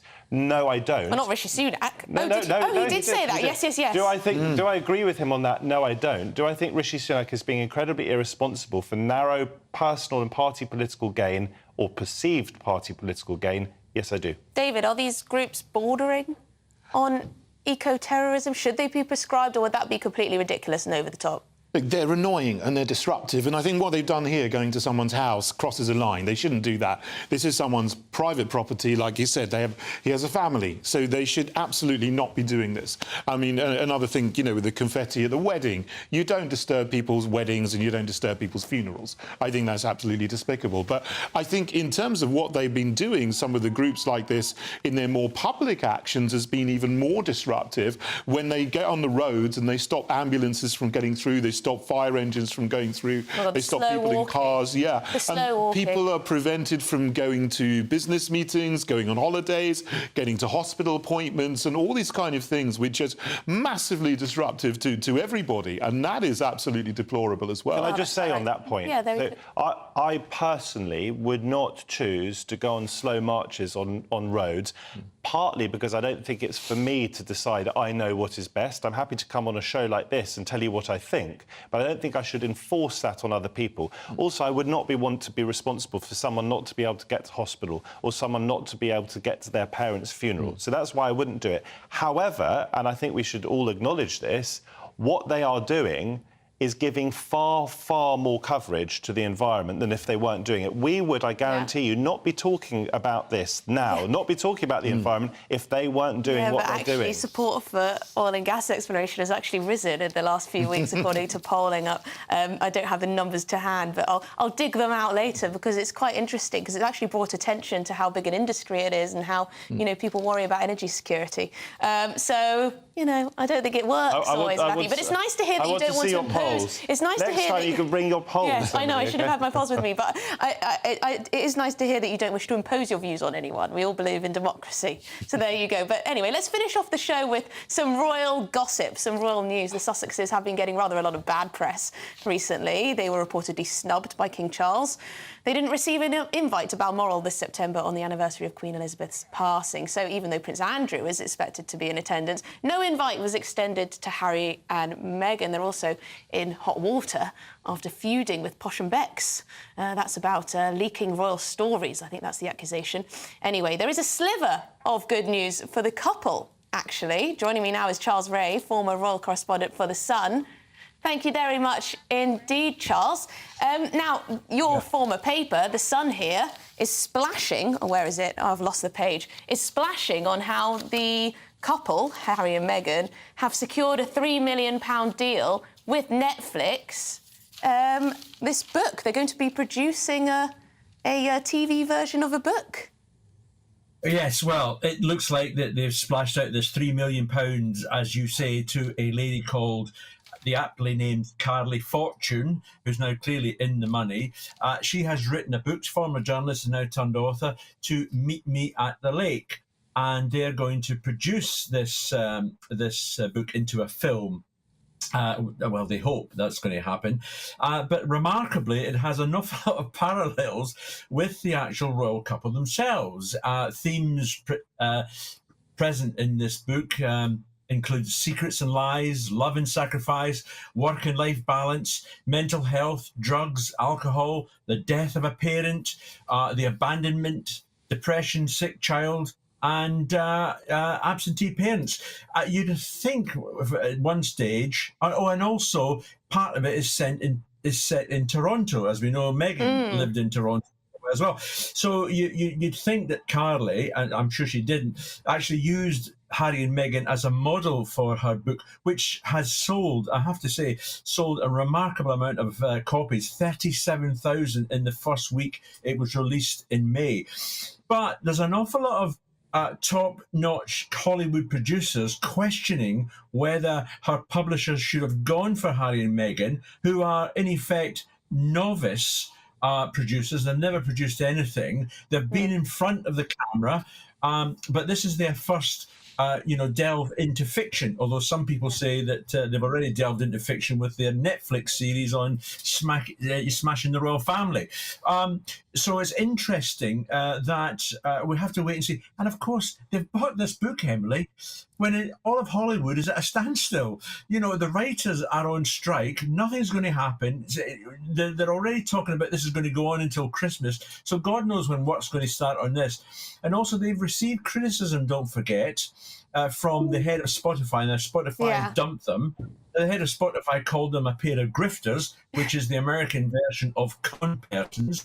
And we also have Jeffrey Zimmer, who said that there was she wasn't a great audio talent. This is speaking about Meghan. I mean, Charles, sorry to interrupt you. I can't believe that Meghan doesn't want to be in front of the camera on this one, because I'm not sure exactly what producing something like this means. Apparently, it's also a steamy romantic novel, so that's interesting. So it might be quite a lot of, steaminess in there. A little bit raunchy, who knows? I haven't read the book. But what does that actually mean? So they'll be behind the scenes. Harry will be coming up with the best angles, or he'll just be coming up with the best actors and actresses? They are going to be the producers, so they are going to be the money people. They are going to be putting the money into the production. They've already secured the rights. If it's correct that it's going to cost £3 million, and experts say this is what this sort of book would go for. So they will be responsible for raising the money so that the film can be made. Other people will be involved in actually, choosing the actors. Well, sorry, Harry and Meghan will also be involved in that part of it, but someone else will be actually doing the filming. They've been in front of the camera. It's not been a success. Let's not forget that they didn't do terribly well, according to the rest of the world, on the Oprah Winfrey show. Although their Harry and Meghan Netflix series, was, watched by everybody, it has been largely slated.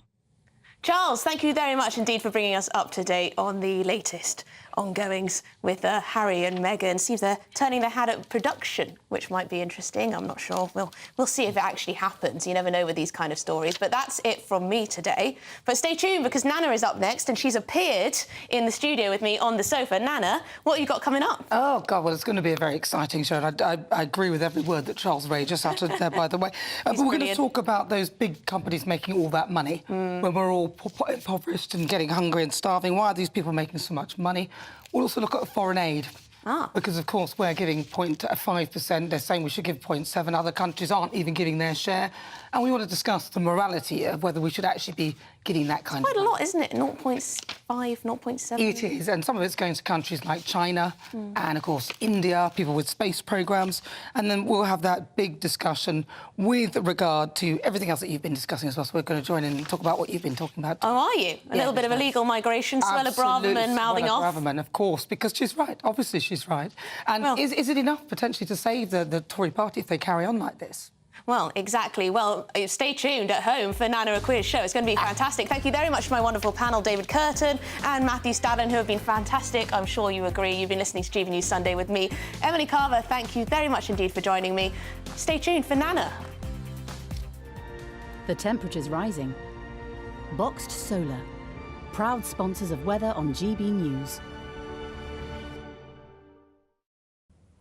Good afternoon, my name is Rachel Ayres and welcome to your latest GB News weather forecast brought to you by the Met Office. So today has been much better weather-wise for many compared to Saturday, and this is because Storm Anthony is finally clearing away to the east. Looking out to the west, there is an area of high pressure that might just bring something a little bit more settled for the south on Monday. But as we look through to the rest of this evening, showers generally easing and becoming more confined to northern areas,